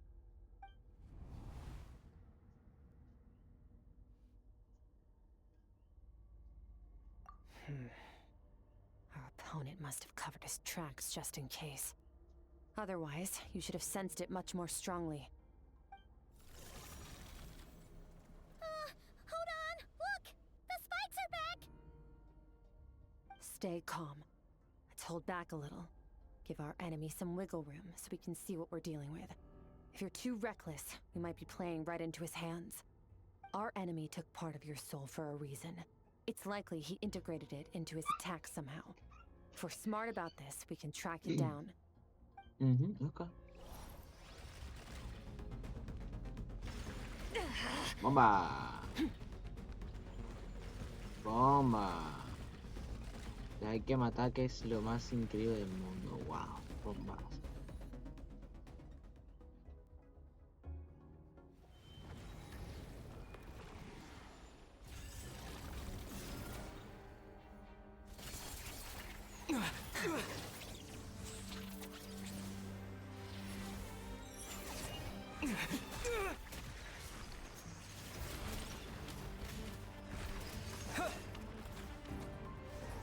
From the start, the attacks have been focused on me. Trying to break through my defenses? I see.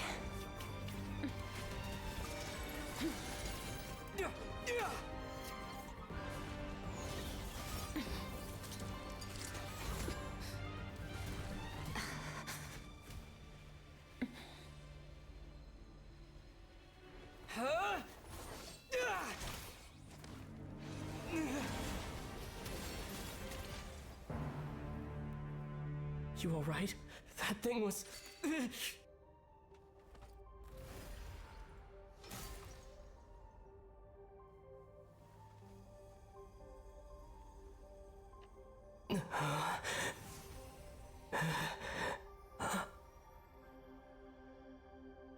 There. I got it back. Traveler! Skirk! What happened? Wow. Skirk just got...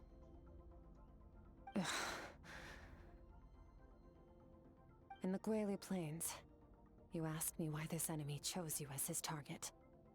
Now, the answer is clear. It's not just the fact that your strength is impressive. It's also because of your ability to, as you put it, purify abyssal power. Whatever that actually means. The fact is, that ability allowed him to do something that should have been completely impossible. Namely, break through my defenses and steal my power. Entonces, su objetivo era... No. He couldn't have known I'd come to his domain. He only stole your soul fragment because he knew the value of its power. I doubt he expected it to come in handy so soon. Call it fate, if you want. I believe that's the term they use in this world for arbitrary coincidences like this. In any case, it works to our advantage. Once I realized what he was using that power for, it gave me the chance to get back what you lost. Pero tú... I'll cope. Well, done gorging? Good.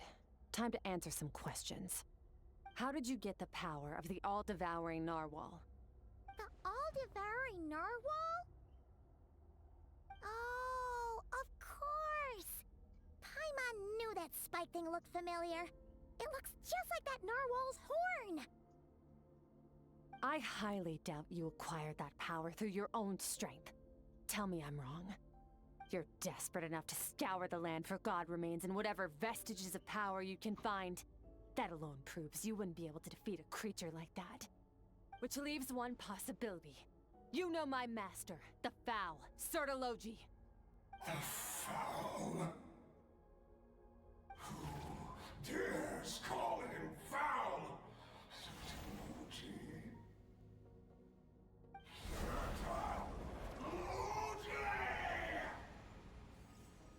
What's wrong? Bit off more power than you can chew? You're struggling to hold a basic conversation. Just a little longer. I'm still...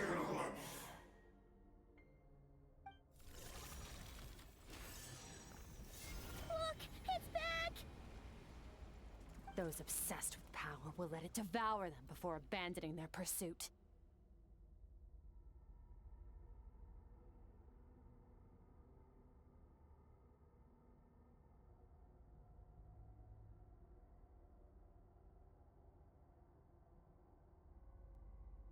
Keep calm and use reason to decide the best course of action.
Wise decision.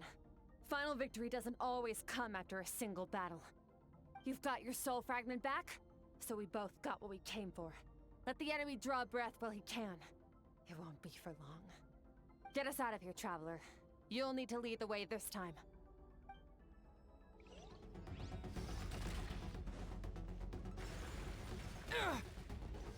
Skirk, is your shoulder gonna be okay?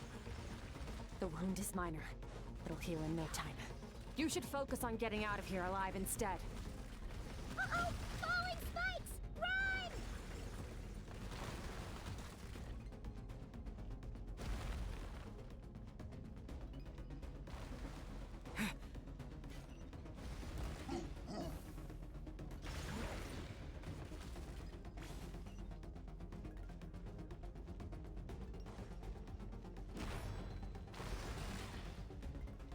Watch out! Looks like this place is about to collapse!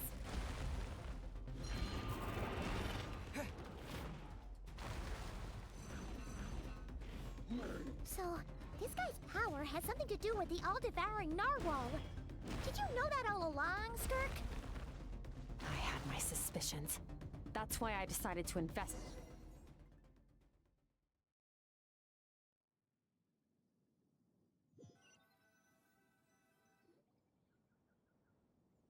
Phew. Oh, we should be safe here, right? I no longer sense his presence. Can't have followed us out of that abyssal domain. Weaklings like him will find that my power is not so easily controlled. He won't be leaving that place until he's managed to digest it.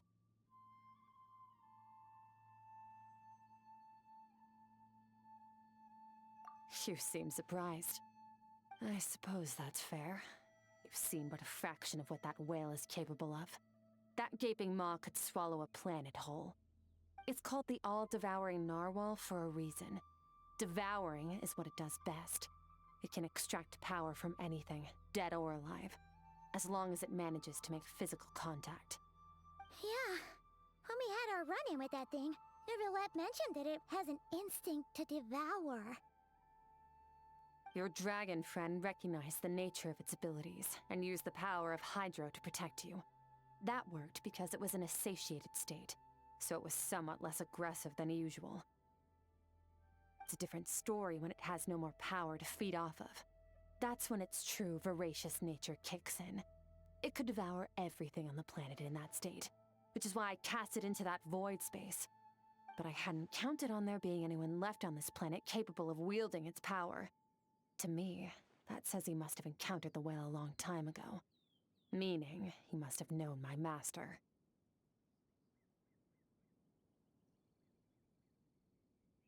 Exactly. It told me everything I needed to know. Hence why I said we both got what we came for. And I believe that brings our transaction to an end. Now that you're whole again, you can get back to your own journey. I'll handle the rest of this situation myself. No way! We can't leave now! Something was stolen from you because of us! We have to help you get it back! This isn't my first taste of failure or losing power. When you fall, you get back up again and become stronger. That's how it is.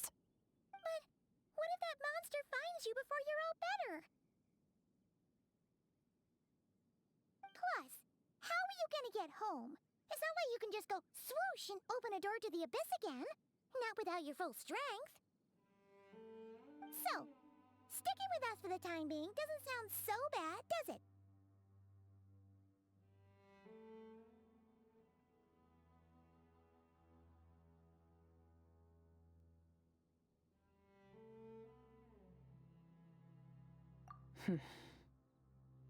Fair enough. Then take this. What is it? A bag of Mora. Nothing in this world is free. I know that much. I'll leave the planning to you. Hurry up and decide where to go. We shouldn't linger. We should take Skirk somewhere she can rest. But where? Paimon gets the feeling Skirk wouldn't like being around a lot of people. Oh wait! Baishu said we could rest in the back room of the pharmacy, didn't he? Let's head there!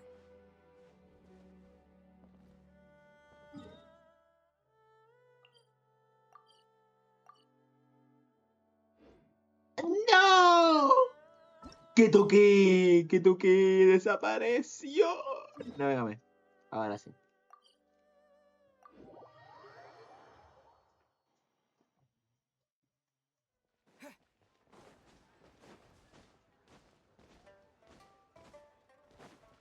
Tururún, turururururún, turururún, turururururún, tururururún, pam, pararararán, tararararán, pam, pararararán.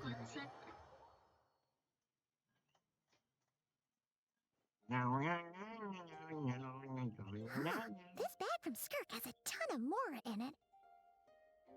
Does she have a job or something? Wait, no. After what we saw at Wamin Restaurant, that seems impossible. Can you imagine? It would go something like... I'll be collecting my paycheck now, boss. Oh, sure thing. Wait, who are you? Have we met? Huh. Can't hold a job if you make everyone forget about you. So, what did she do to get all this Mora? Ugh. Claimed some buried treasure, took care of a few monsters that were causing trouble. Nothing untoward. It's safe to use. Ah! You heard all that? A sonorous voice like yours is hard to miss. I wouldn't be surprised if the sound of it traveled to the nearest mountaintop. Then, did you by chance happen to hear Paimon's little, joke earlier? You mean when you called me Frosty the Lavender Melon?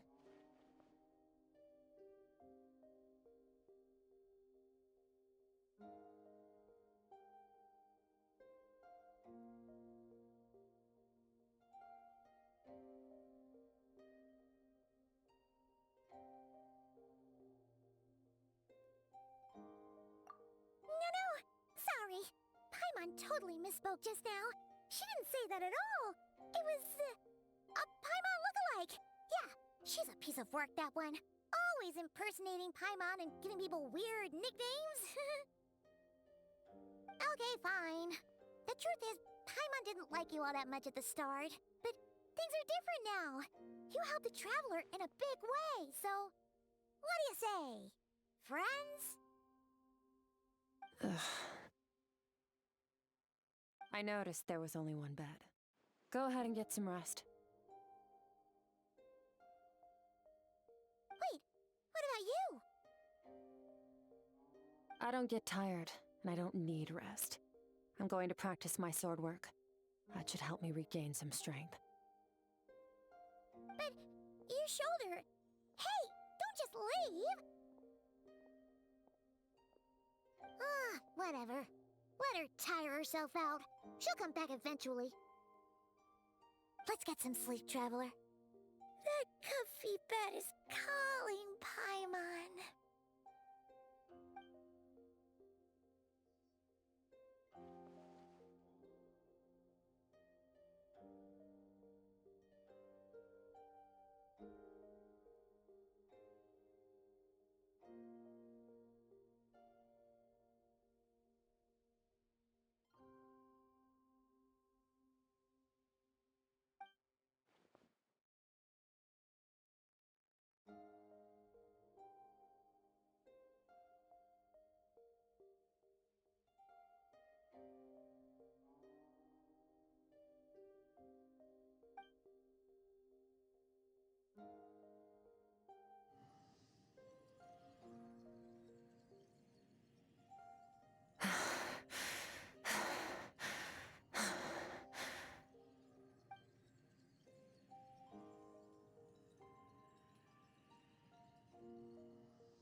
Quiet.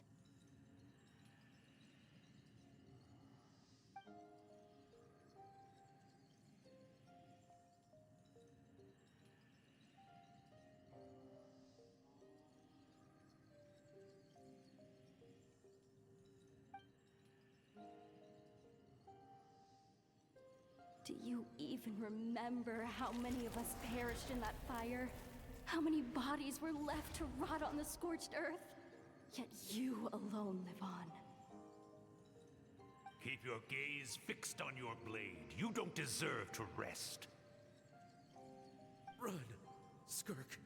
Run! Only death awaits us here. Keep running, and don't ever look back.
Getting an early night's sleep is the best.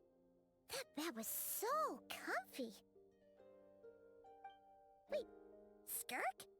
Have you been sitting out here the whole night? The bed's all yours if you want it.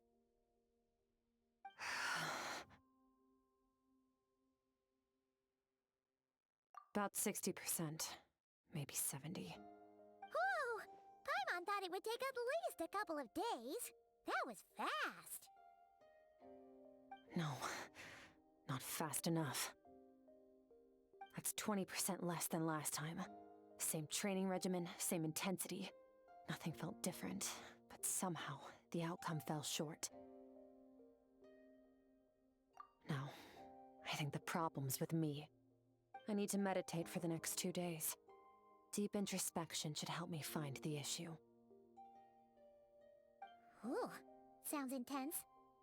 We'll watch over you in the meantime, then.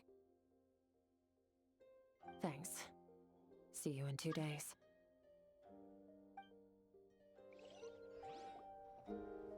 Drain.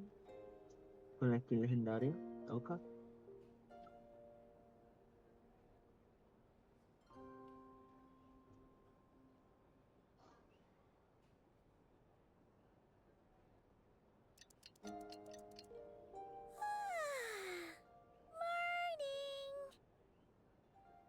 Skirk is still meditating, huh?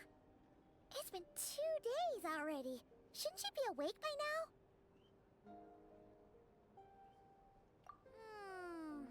Paimon can't think of anything we can do to help. Oh, wait! Breakfast! That's it! Paimon will go get breakfast! Skirk is gonna be starving when she wakes up. Be right back.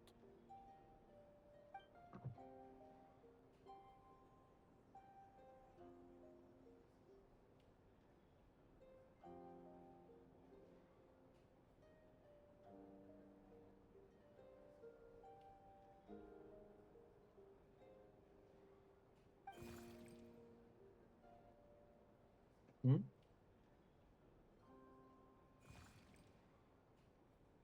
¡Ay, qué bonita gatita!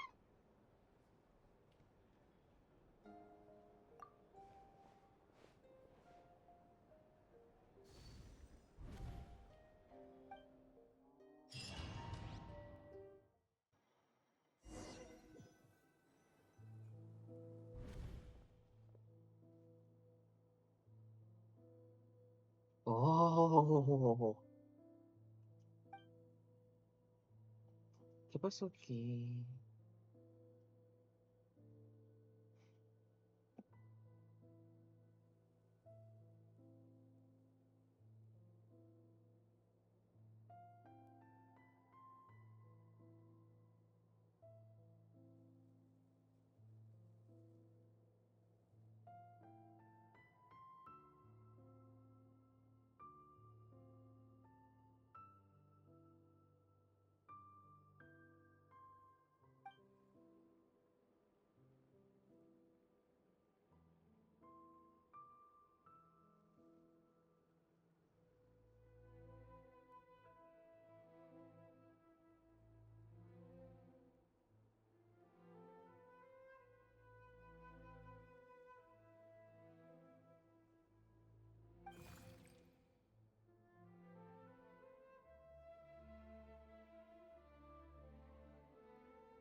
That's right.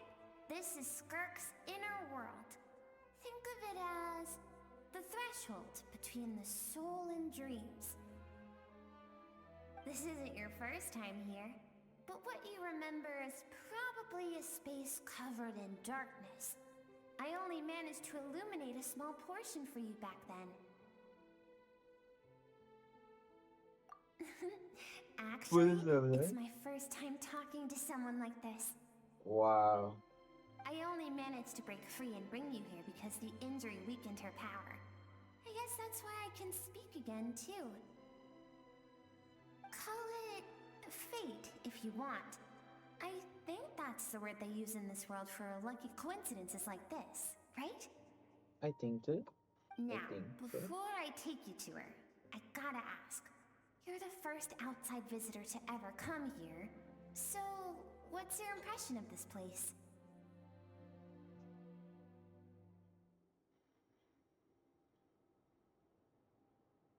Oh, you noticed. This river represents Skirk's strength. Strength accumulates over time. It is the summation of a person's lived experience. So this river is where all the fragments of Skirk's life should converge into a single stream of memories and emotions, flowing forward as one. But as you can see, this river has been severed numerous times. It's because Skirk doesn't like who she was in the past. When all she sees reflected in the river is a disgraceful shadow of who she was. She cuts through water and rock with the sword of reason, severs her connection with the past, and begins anew.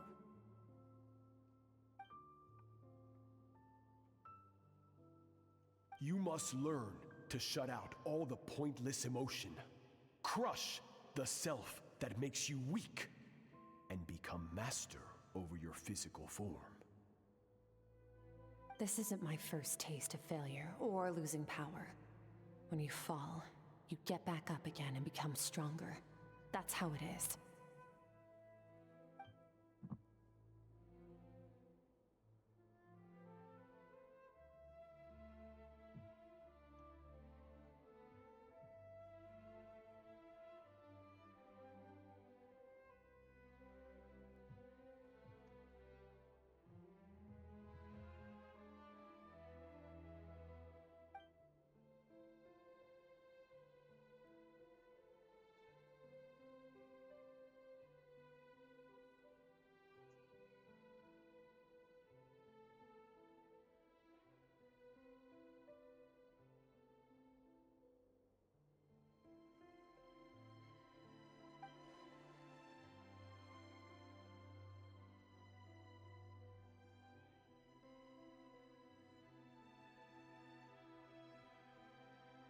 The answer to one mystery invites another question, I see. Let's follow the river upstream. There among the cliffs, among the memories etched into her heart, lies the truth of it all. Soon, you'll understand everything.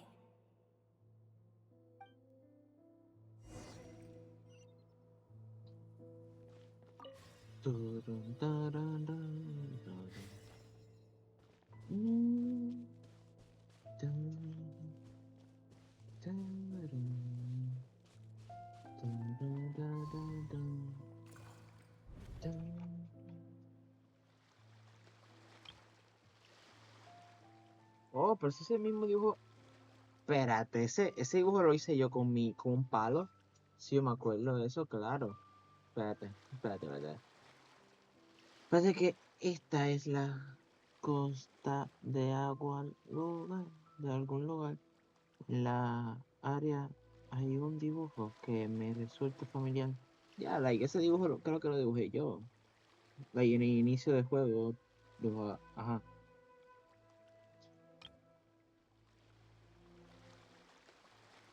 It's really pretty.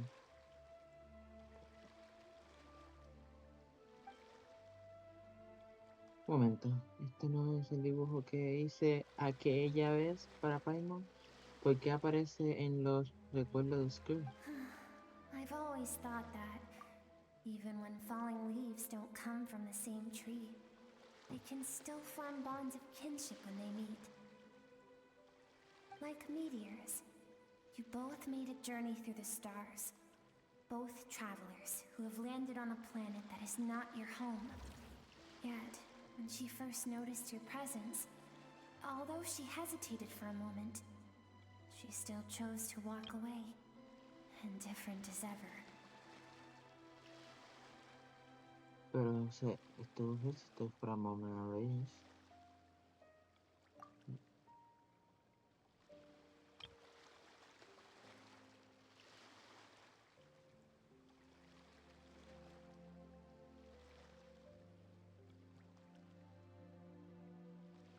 Espérate un momento, like, me voy a dar un tiempito para ver esta hermosa imagen.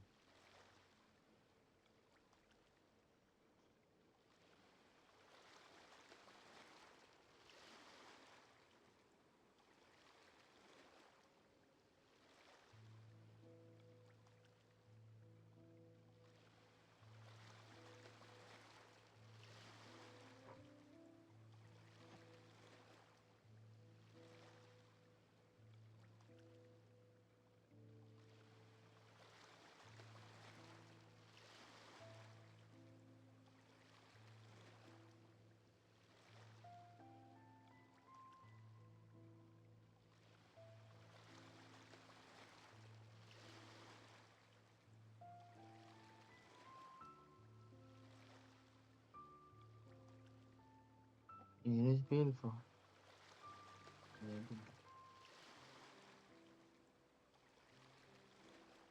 No pensándolo bien, no me sorprende tal lo que ocurrió en el restaurante Morning. Está claro que ella prefiere pasar desapercibida en la vida.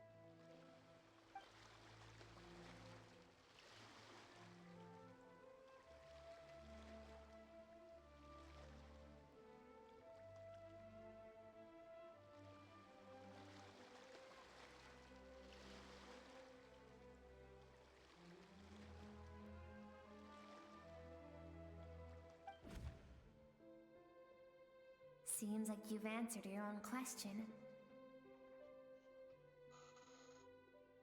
Skirk sees herself as a trespasser in this world. She's made a conscious choice to avoid altering its path. But the reason for that decision stems from events much earlier on in her life. Let's keep going. It's still a long way to the source of the river.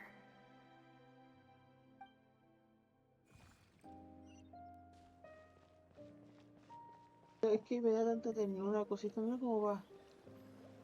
Ya entra. Yo quiero que me den eso como mascota, es que está hermoso. Sé que no me lo van a dar como mascota, pero ojalá. You now have what it takes to wield immense power. From this day forth, I shall teach you no more.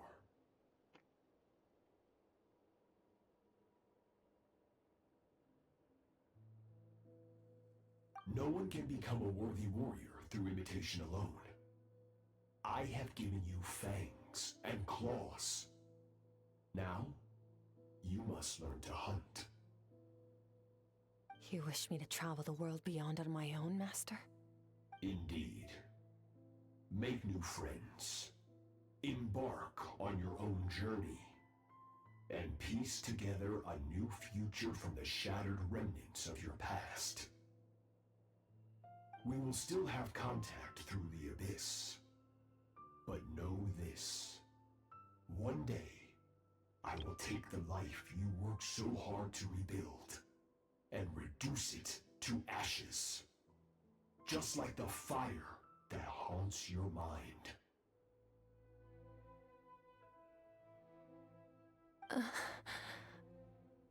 Why would you do that?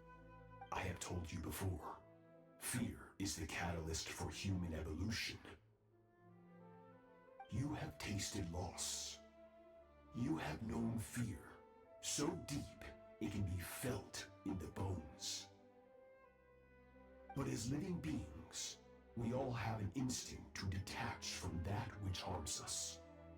And thus, pain dampens over time, and the acrid taste of fear becomes but a distant memory. Yet now, I have bestowed upon you the gift of fear eternal. It will drown you in the nightmare of your childhood, or it shall drive you to defeat me, whatever the cost.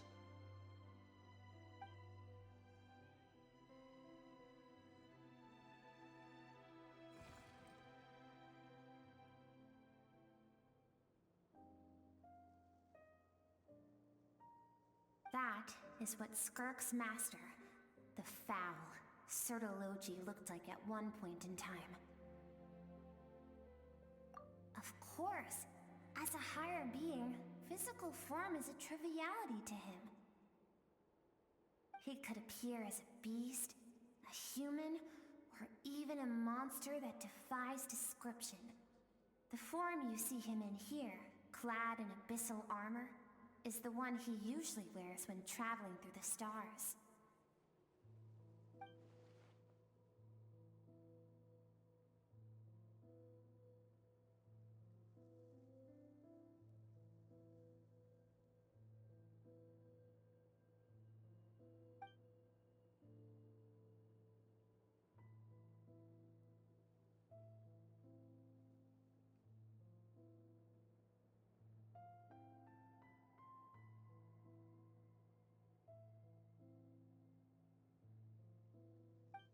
For certain reasons, I need to bridge the power gap between me and my master as quickly as possible.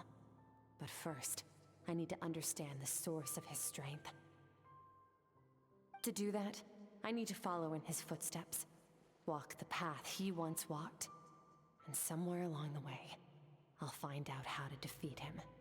That is my sole focus and purpose.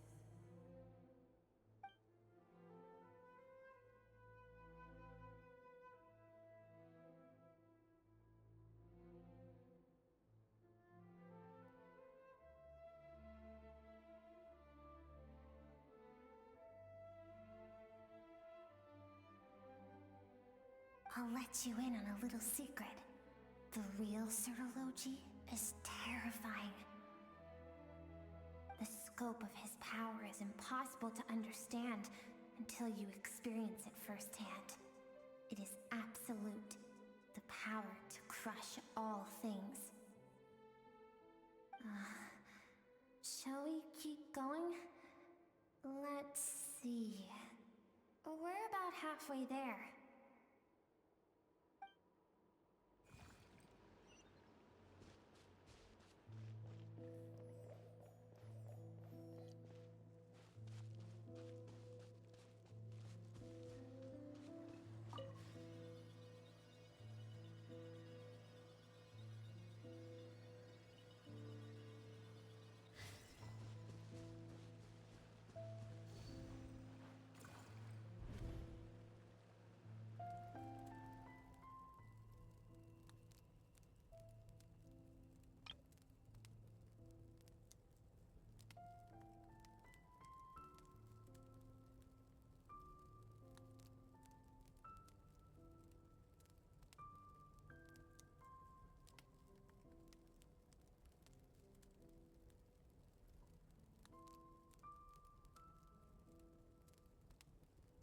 We've made it quite a ways already. This is Skirk, when she first began training under Sertologi. I have set your broken wrist. Tomorrow, you're to train twice as hard. No tears this time. Good. Attempting to garner sympathy through tears is a habit of the weak. A pitiful, useless ploy. Can I ask a question, Master? Why did you save me? I keep thinking, maybe it would be better if I had died. I wouldn't be haunted by that fire all the time. I wouldn't have to go on like this. I saved you because I have a plan for you. It has been too long since I fought a battle that demanded my full strength, and I hunger for it. Every so-called genius and prodigy I have faced has crumbled like sand underfoot. Before me, even fate bends the knee.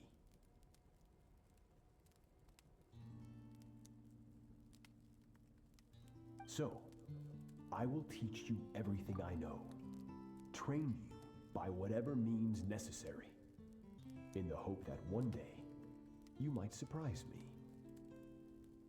But I don't want to draw my sword against you, Master. What you want matters little. Among the boundless sea of stars, the cries of the weak are but faint murmurs that disappear into the void. You of all people know that well. Yes, Master. From that day forward, all she knew was grueling training, emptiness, and fatigue. After some time, her talent bloomed, and she gained control over her emotions, like her master. How should I put it? It was not that human emotion disappeared from her heart, but that reason came to dictate all she was allowed to feel. I suppose it was at this point that she became the Skirk you know today.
We're nearly there.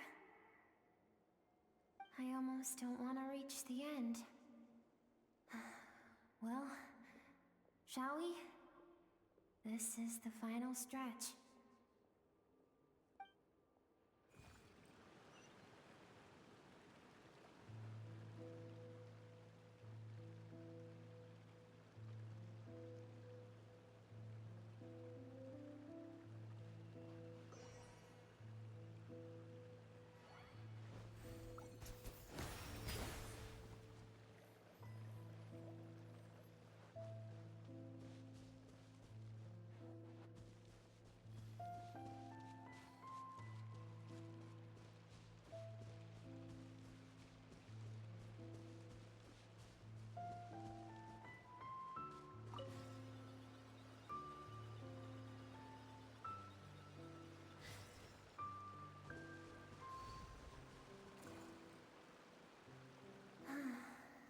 These are Skirk's happiest memories.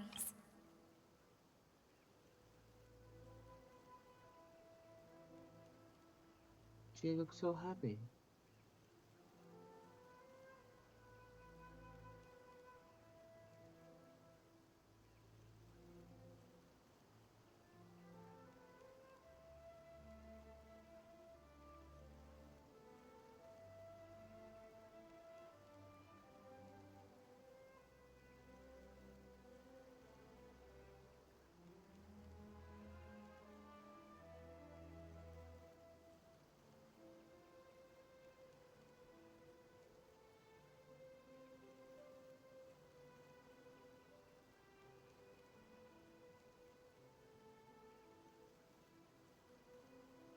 What a simple and carefree time it was.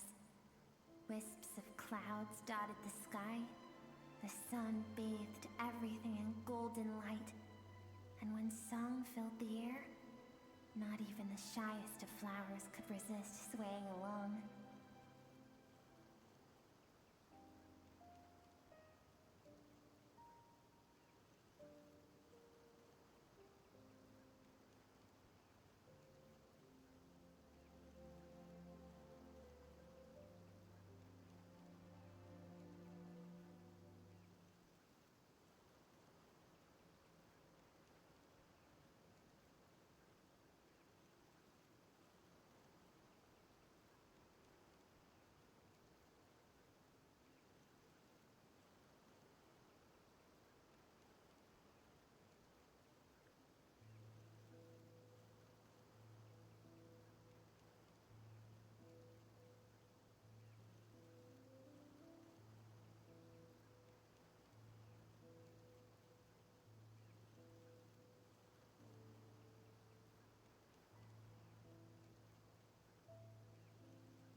This is Skirk's homeland.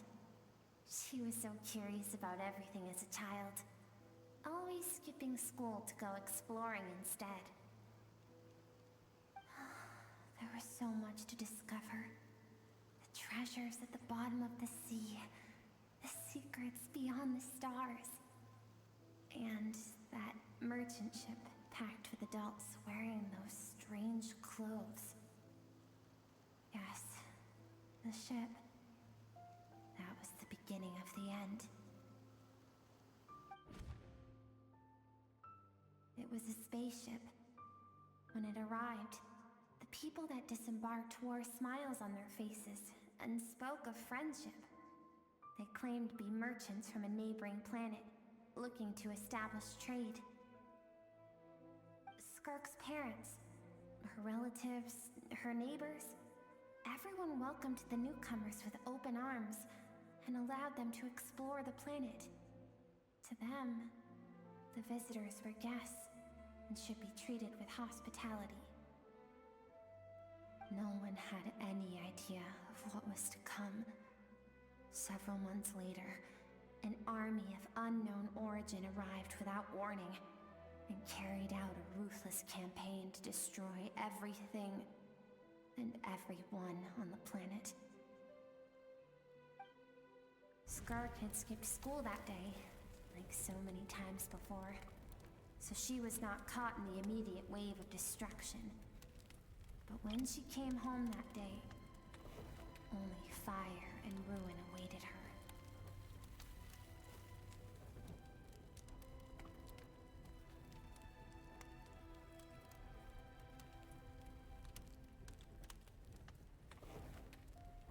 Tiene una hora en la espalda.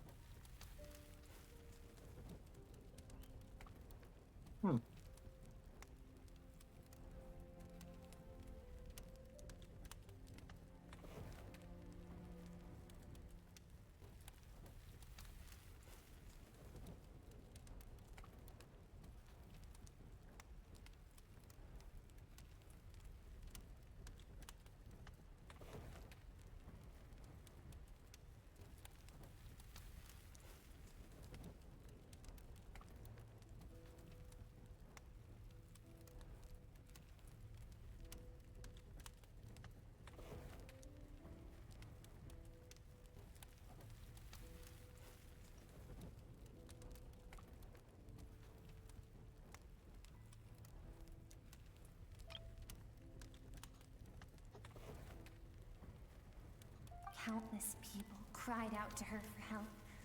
People she knew and loved. Friends and relatives. The little girl who lived next door. The shop owner with the bad leg. The bad-tempered teacher she had made fun of just that morning. Their lives were discarded like worthless trash as the fire consumed one life after another. Skirk was helpless. All she could do was run. And so she did. She kept running until an unexpected figure crossed her path. If Sertology hadn't been there in that moment, the fire would have claimed her life too. And there she would have remained, left to rot in the scorched earth, with no answer as to why any of this was happening.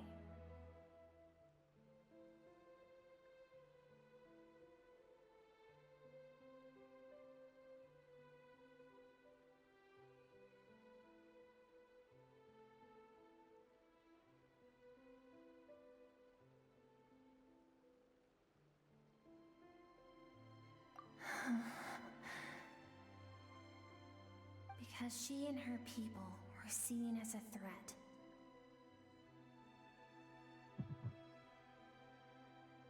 As the initial merchant ship explored the planet, they discovered that it hadn't always had the condition to support life.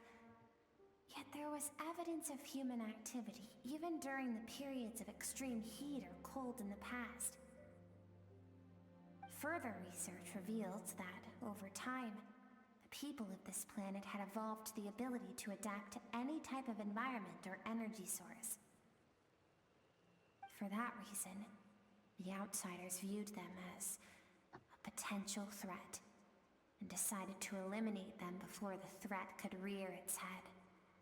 And so, the army was called, and the so-called danger was wiped from the face of the planet.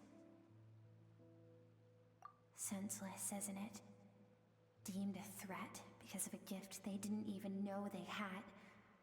Perhaps it was their own innocence and kindness that doomed them. But in the end, that was lost to the blaze as well. If those with power get to decide good and evil, then all you can trust in is the sword in your hand. And so, before death could claim her, she ran. She ran and never stopped.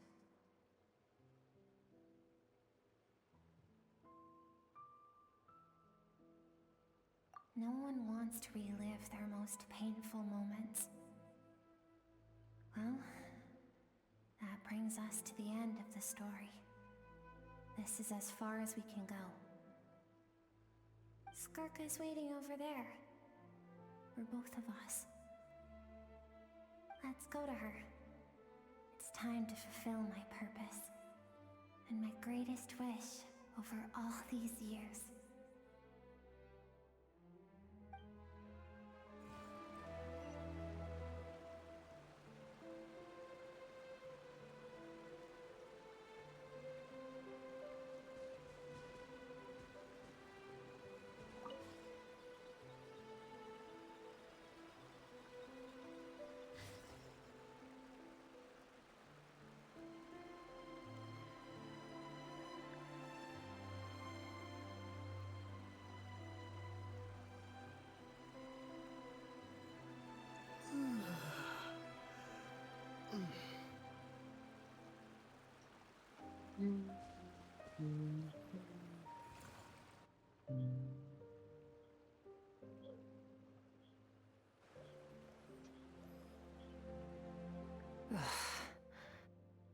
So all this, just so you could bring him here. I have things to say to you.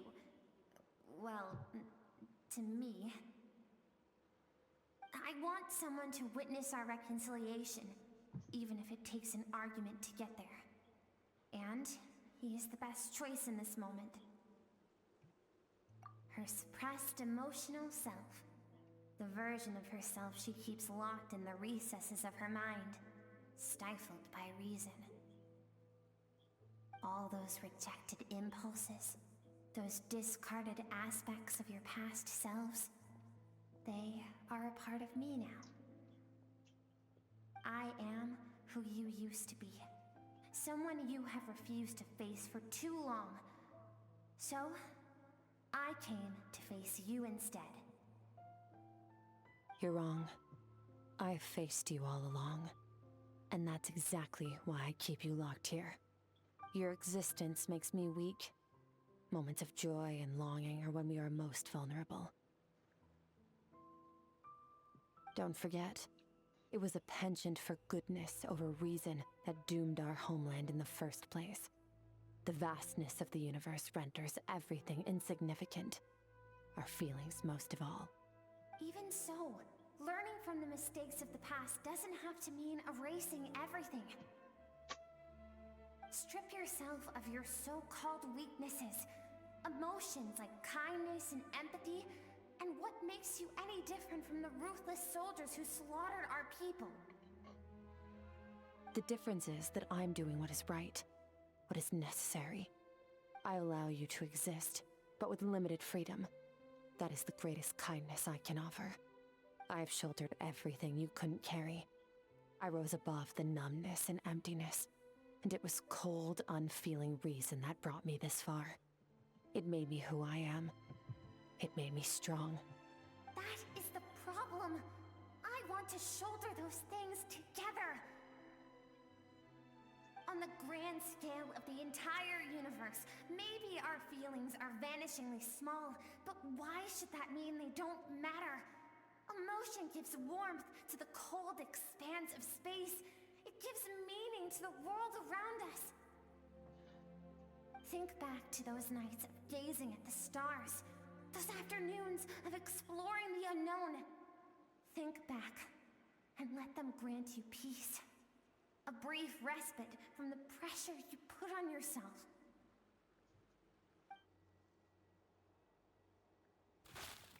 That isn't what we need. It's exactly what we need.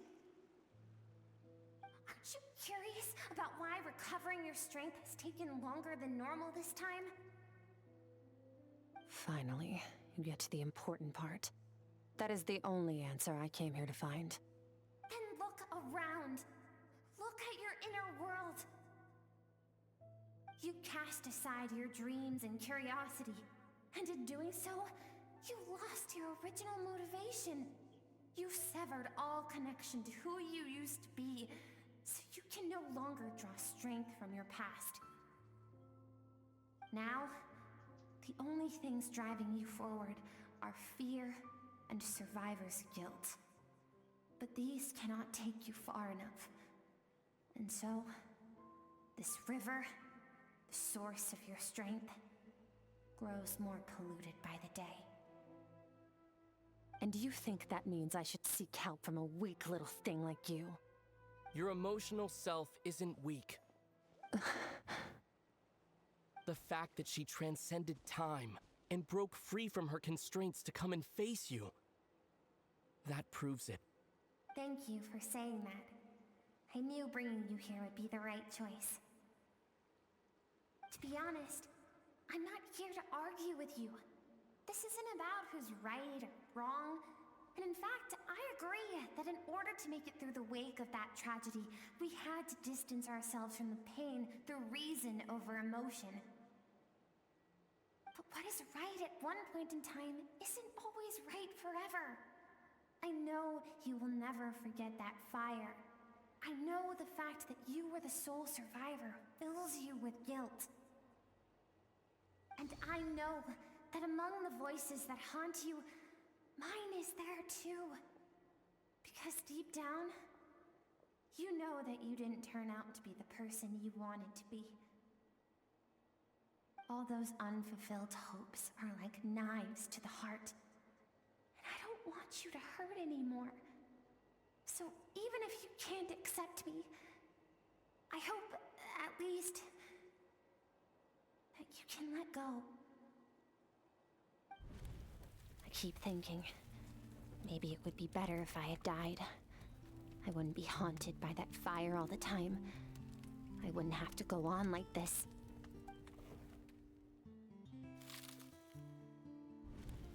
Your dad and I, we're not afraid to stare death in the face, but we need you to survive.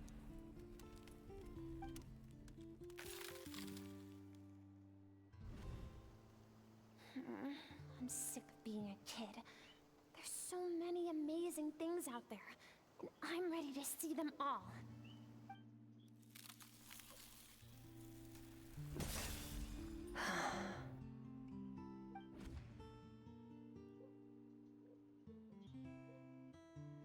I remember. There was a song Mom and Dad always sang when we went out to fetch water. Dancing water. The sand along your path is begging for your song and movement. Will you carry this burden with you on your journey? I am not the dancing water, and you are not the burdensome sand. But if this is your wish, then I will carry you with me until the end. Thank you. I should be thanking you.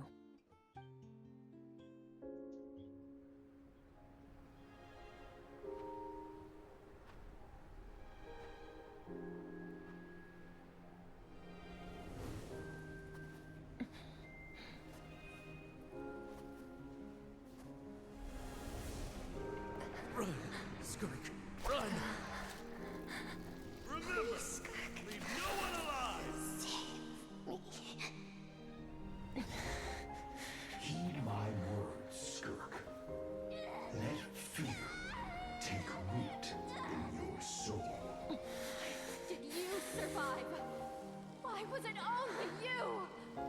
Skirk, did you become a positive light in this world?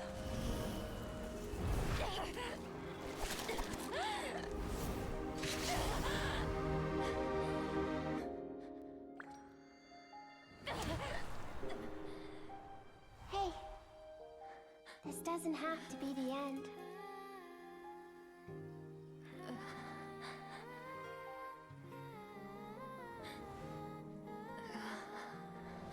Life is a gift. Don't let darkness claim it.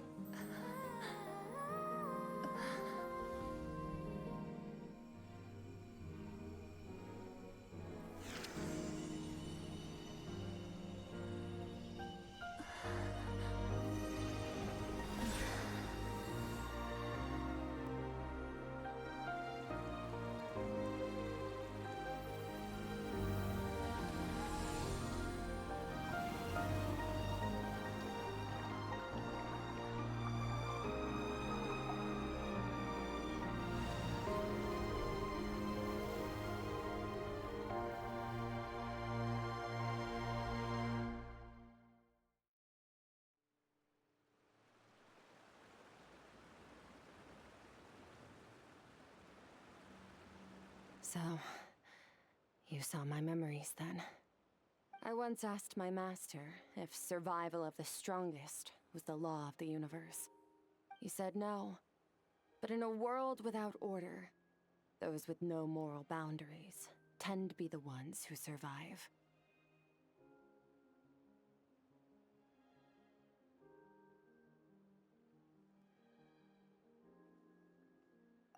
That's why, after hearing his answer, an idea came to mind. An idea that, one day, I would create a new world order. One in which there would never be another tragedy like that fire. One in which power was not the law of the land. But that means I must defeat him. Because my master, Sertologi, is, at the core, a defier of all rules and order.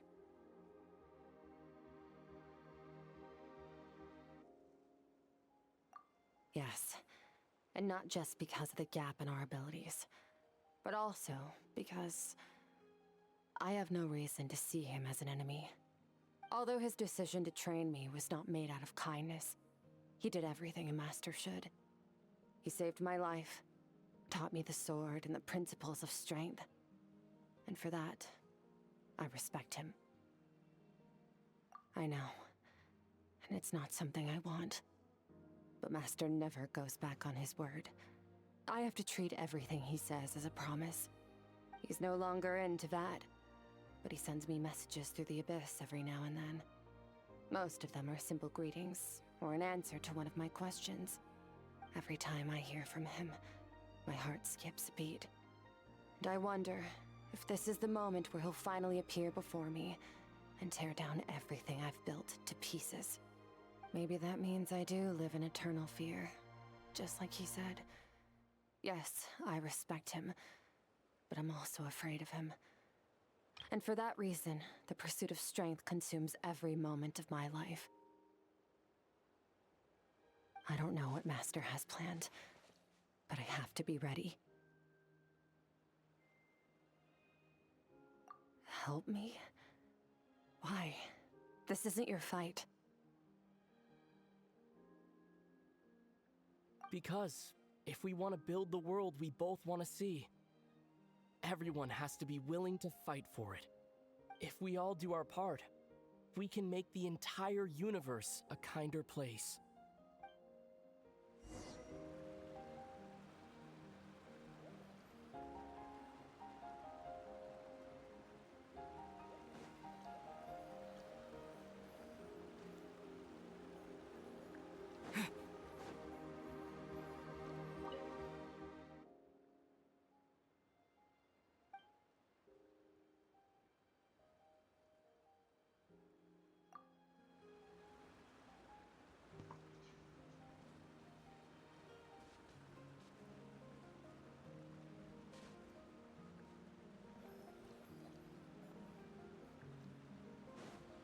En verdad, eso, mira, este ambiente me pone, me da sentimiento en el corazón. ¡No me dejan caminar! ¡Déjenme caminar!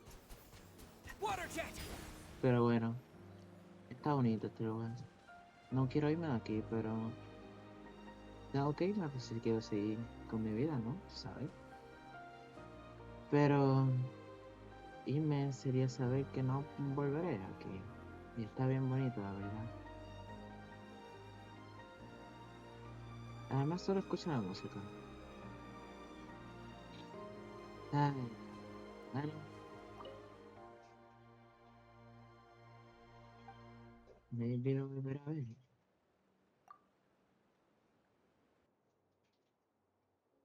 Algún día.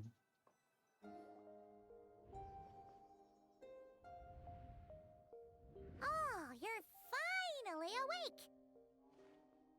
Honestly, Paimon was gone for like 2 seconds and then she comes back and finds you both unconscious? Oh, you scared Paimon half to death! You're both okay, right? What does it look like?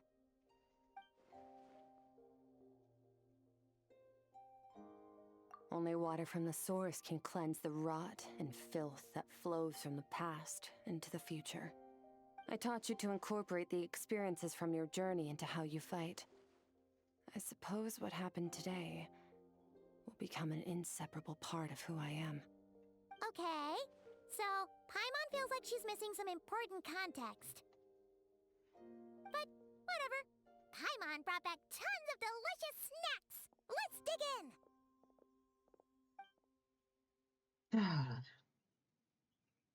All right. It's about time we finished what we started. We're gonna deal with this thief for good, right? This time, I'm not going to tell you to hold back. But having digested even more power in the meantime, he's going to be tougher than before. The good news is, we have no reason to pull our punches this time. So, let's go. Same place as last time.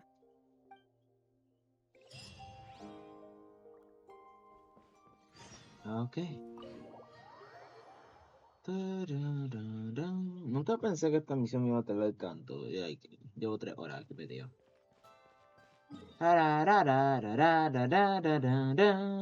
Me pasé, ¿no?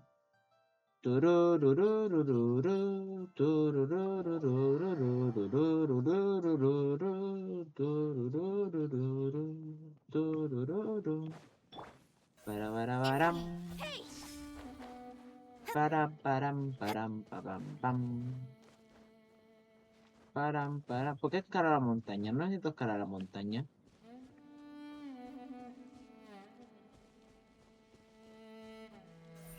Don't blink.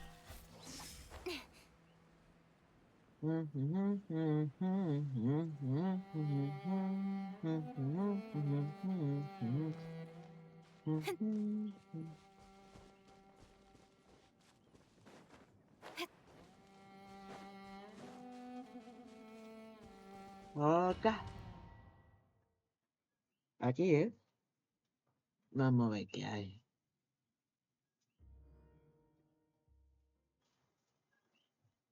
The fog is gone.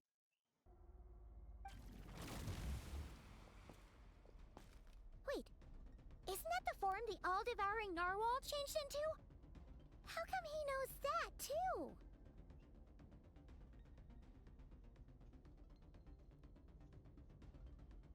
Really? So, you're telling Paimon that giant whale and this guy can both turn into the fowl? How does that work? It's a subconscious instinct. Any intelligent being who longs for his level of strength is bound to mimic his appearance. It's a natural response after encountering someone as powerful as Master. To them, he represents ultimate power. We know the person before us has encountered Master, and we know he stole a portion of my power. So it's not surprising that he would assume this form. Okay.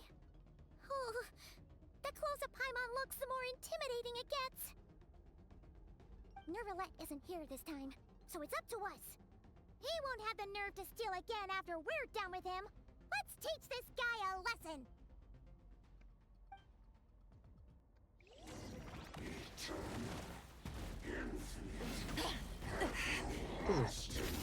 Paradigm shift! That's more like it.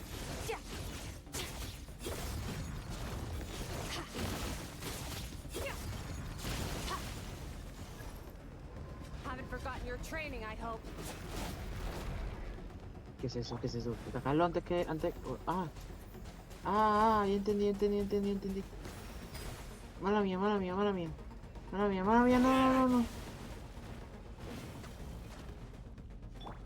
Fearless.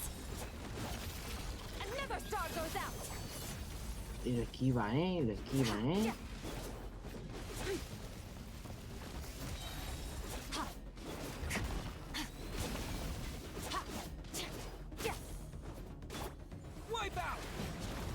Ahora es que mi esto no hace mucho daño, digamos. ¡Opa! Pero sí cura. So, debería hacer un poquito de daño, a ver si cura. Gracias. Into the void.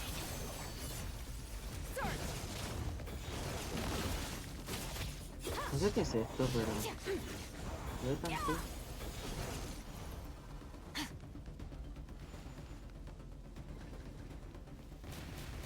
¿Qué es esto? En verdad que no...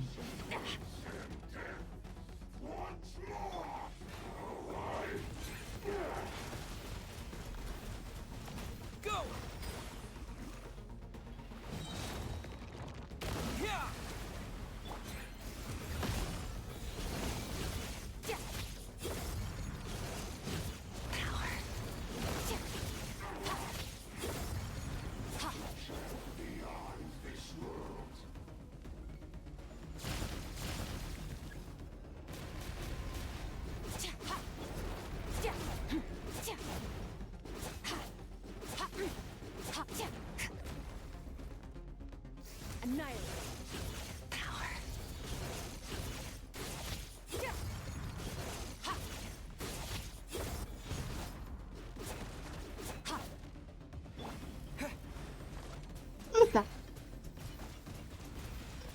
Piu, piu, piu, piu, piu, piu, piu, piu. Lo he matado.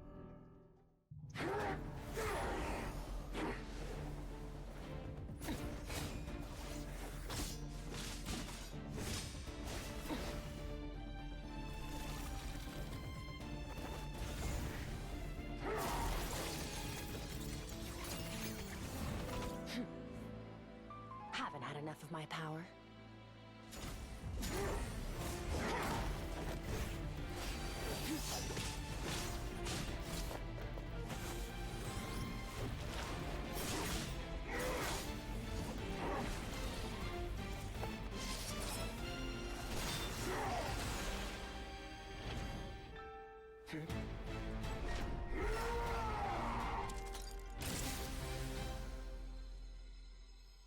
Well then, let's see how much more of this power you can handle.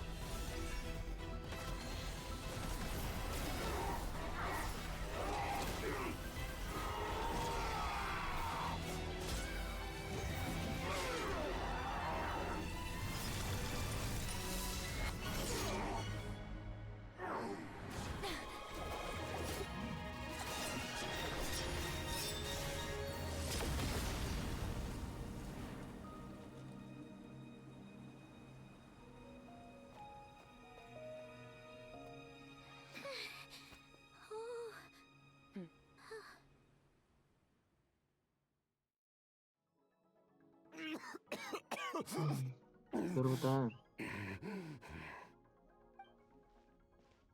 Well, have you come to your senses? You saw that my body was at its limit. So, you deliberately channeled your power into me, knowing that it would destroy my shell from within. Such power.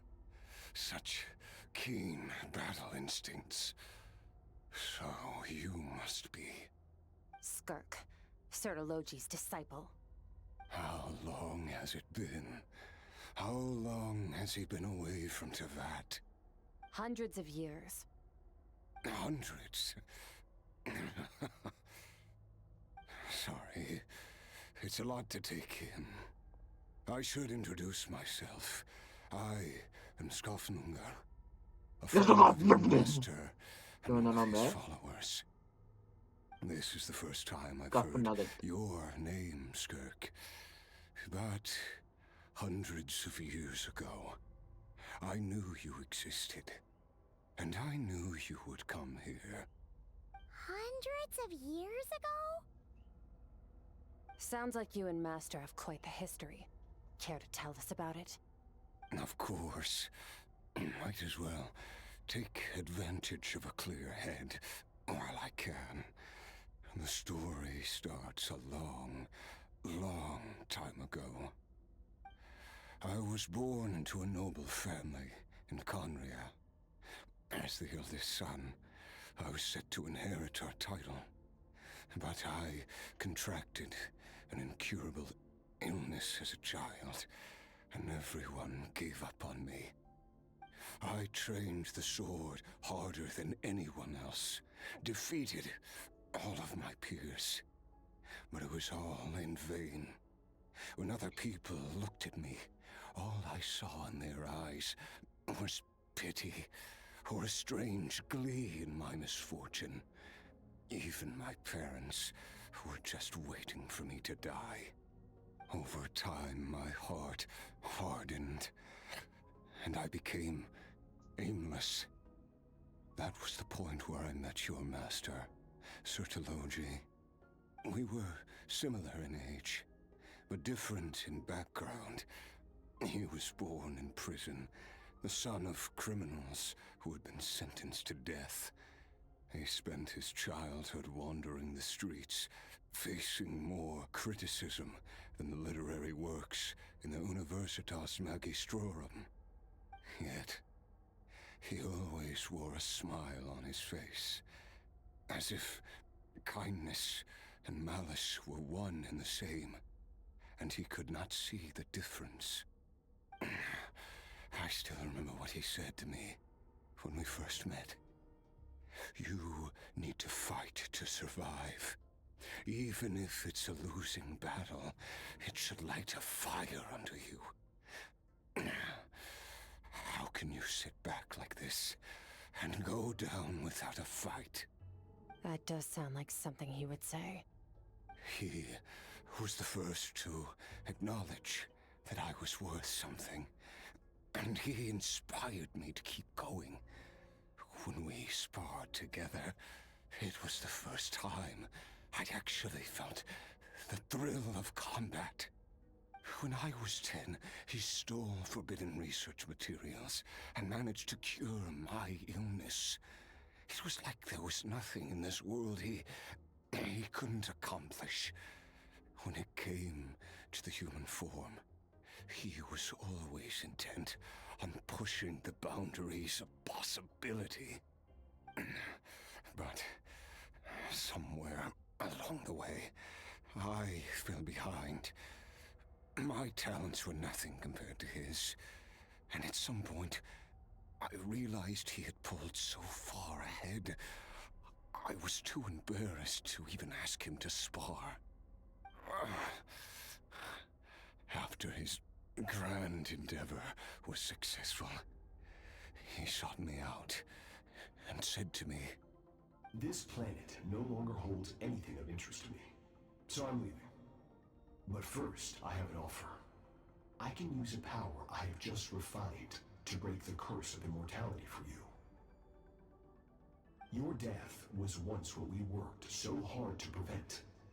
But the immortality you now face is a different kind of pain altogether." I'll pass. Immortality doesn't sound so bad to me. Since I can't die, it means I have an infinite amount of time to get stronger. Maybe I'll finally catch up to you one day, and we can spar like we used to. Are you sure? I cannot say when I will return. Your body, or rather, your soul, might not be able to withstand this curse. All I can do is try. After all, a wise man once told me, people need to fight for their own survival. Wise indeed. Nevertheless, if you grow weary of the pain of immortality, and wish to experience a good sparring match before you wither away, seek out my disciple. Disciple? Never thought I'd hear that word coming from you. Nor I, but Vedifenir said I was destined to find a disciple out there in the universe, and bring her to Tibet. You know as well as I, Vedifenir's prophecies are never wrong.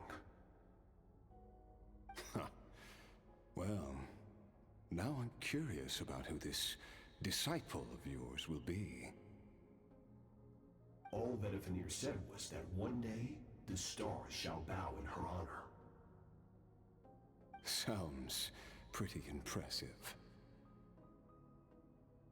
Of course. Only the most outstanding people would have the right to become my disciple. Still self-assured as ever, I see. But you're not wrong. I'll be leaving then. Oh, and if you are serious about getting stronger, I left you a little gift in the primordial sea. As I've said before, walk whatever path you want. Freedom means even the wicked get to make their own choices. Waiting for me in the primordial sea was the all-devouring narwhal, already beaten into submission by Sertologi. In its weakened state, I was able to cut off part of its flesh and sew it into my own heart. Your heart? That sounds like torture! How did you even survive that? Because, of course, I bear the curse of immortality.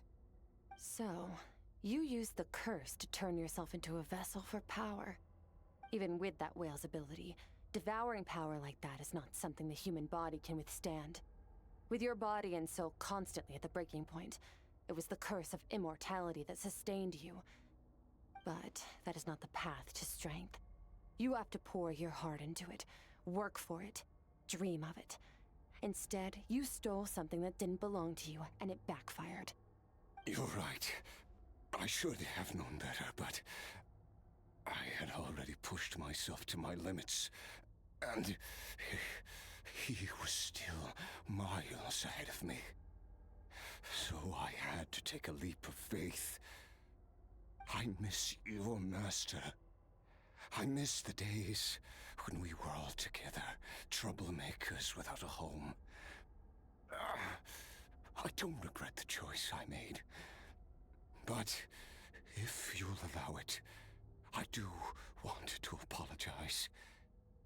To both of you. After the beating we just gave you, I think we can call it even. You're an interesting one as well. Sertologi's disciple. That's a lot to live up to. It can't have been an easy experience. I know what he's like. He rules with an iron fist, using despair and fear to force you to catch up to him, all the while standing ever out of reach. We're like mountain climbers in the dark, never knowing how much higher we have to climb, or when we will see the sun again. True. But I made up my mind long ago. No matter how dark it gets, I will not give in to despair. I will overcome it. Besides, after hearing your story, I suspect what Master really wants is not a battle that demands his full strength, but rather a defeat without regrets. Oh? Since you're his friend, you must have some things in common. The first time we came here, when you stabbed me through the fog and stole my power, I felt no emotion coming from that spike. But when you had to devote all your strength fighting me just now, I could feel joy and passion emanating from your blade. It was the joy of a researcher discovering the truth of the world, the joy of an artist uncovering a temple of wonders. Interesting.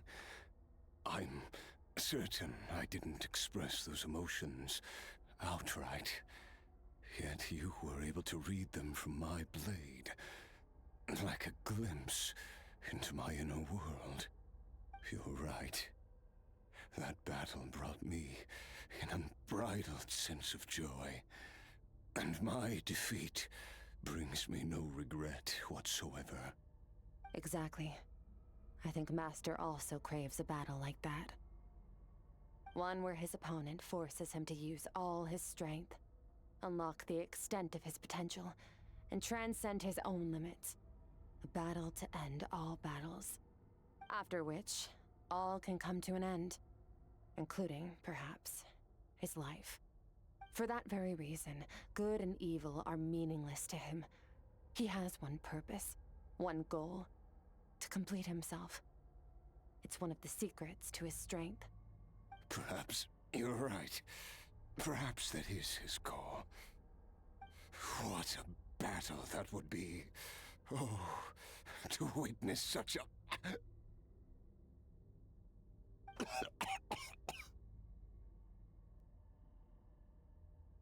you okay? Too many different kinds of power are surging through my body.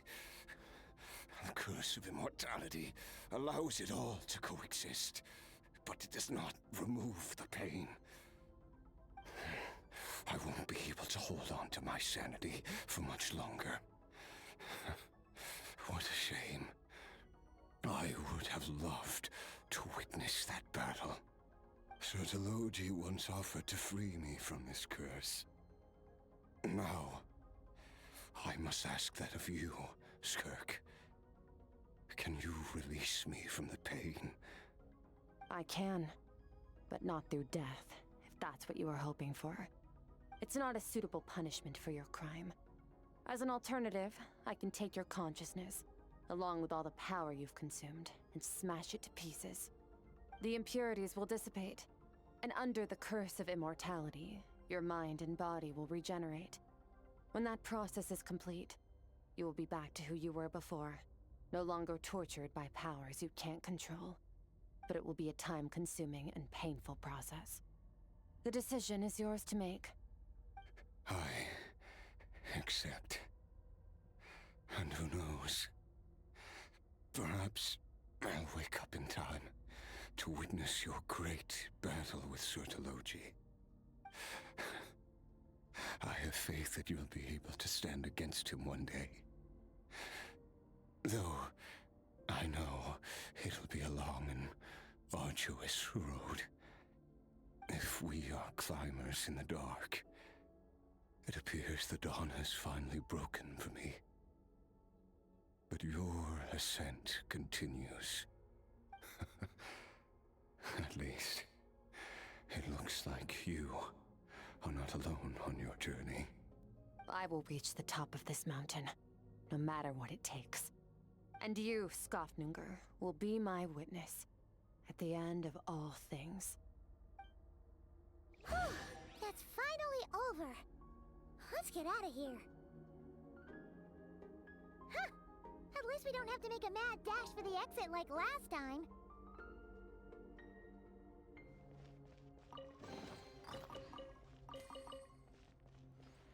Bomba, qué cofrecito con 10 protos.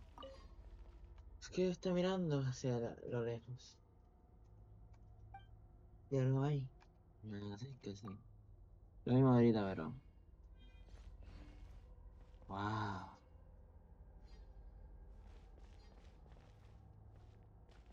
Esto es bonito, pero no me da ese sentimiento que me da ver otro lugar. Como quiera, sigue siendo bonito.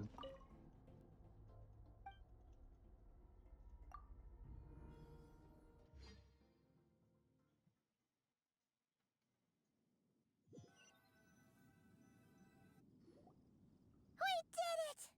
Ah, it's only been a few days, but it feels like forever. Once again, we've proved there's nothing we can't overcome. We're just that awesome.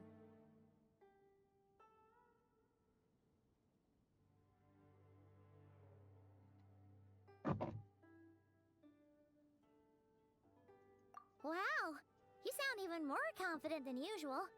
Guess you really have become stronger. Today sure went by fast. It's night already. Oh wait, that reminds Paimon. The stars you mentioned, the ones that died out, are they back now? Yes. The power Skofnunger stole has been returned. So, the stars have regained their light. Great! Huh, it's crazy that you even noticed their light was gone. There are so many stars in the sky. If a few disappeared, Paimon definitely wouldn't be able to tell. I suppose it's because I have gazed upon this sky for centuries. The false stars, hanging in the meticulously planned sky, glittering with rotten light. It's not real. And yet, it is for that very reason that I can look upon it and enjoy the momentary peace it brings. Even the most beautiful of bubbles has to burst. We will return to the real universe one day, whether of our own volition or not. Time marches ever forward. Even the innocent and naive will taste life's bitterness. Yet through hardship, we grow, until we learn to seize the sands of time for ourselves, and uncover our true strength. Though we gaze upon a false sky, its vastness and majesty is palpable. One can only wonder, what is it going to take for kindness to reign supreme in the vast expanse of the universe? Ugh, this is all going over Paimon's head. But if she knows one thing, it's that the traveler always finds a way. Ever since we met, he has filled Paimon's days with happiness. No matter how tough things get, he always finds a way to make it better. If it's too big a job for one person, then we'll do it with two. And if two's still not enough, then three. We've met so many amazing friends and accomplished so many amazing things. As long as we don't give up, we can make any wish come true. I suppose when it comes to you, anything is possible. Well, I should be going. Now that my power is no longer isolated from my emotions, I need more practice to get used to it.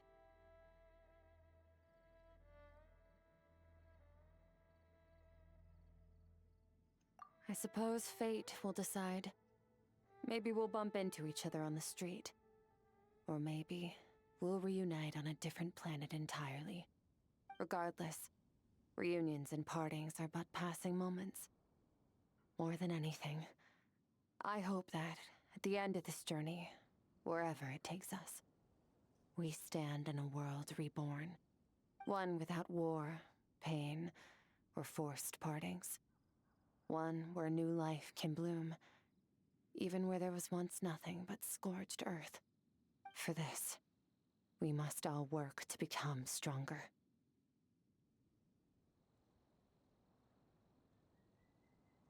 Goodbye, traveler. Remember your training. Make sure to put it to use. Bye!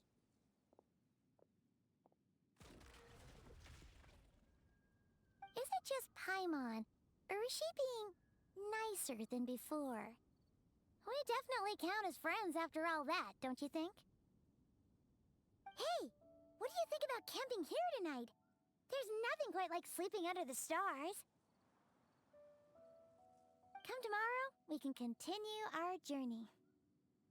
Oh, and since Paimon treated you to that super nice meal at Wanmin Restaurant, it's about time you returned the favor.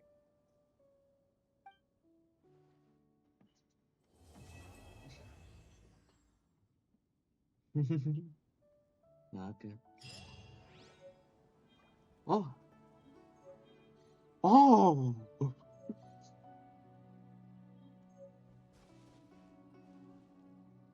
Bombazo que me han dado. This is so beautiful. Look at this. Yeah, good.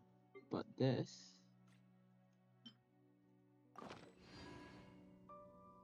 ¿Qué lo que? ¿Qué pasó? Lo sigo teniendo. ¿Dónde está?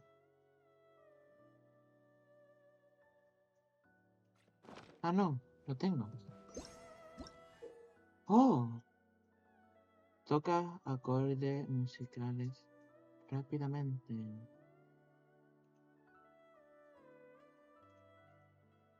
Okay. I don't want to touch anything. So, esto sí quiero colocar el do.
Ok, ya está. Ya va a parar de tocar. Tocó fatal. Turarum. Ah, tengo que chequear canciones y cosas que gente hayan hecho con eso. De seguro quedan geniales. Pero dicho eso, me da que por el día de hoy ya acabé. Técnicamente 3 horas haciendo esa historia, no me lo puedo creer, la verdad. Ah, Thank you for Travis, Thank you for completing today's commission. Add Astra. Pensaba que iba a tardar menos, pero en verdad tardó mucho más de lo normal, en mi opinión. No fue que no me gustó, estaba bastante cool, la verdad, pero... Yeah. Próximo cosa que voy a hacer, posiblemente el evento. Después de todo, dice aquí que quedan como 3 días para ello. Ya, 3 días. Ahora mañana. Después de todo me dan el skin de Bene y este espada que se ve bastante bonito. Dicho eso,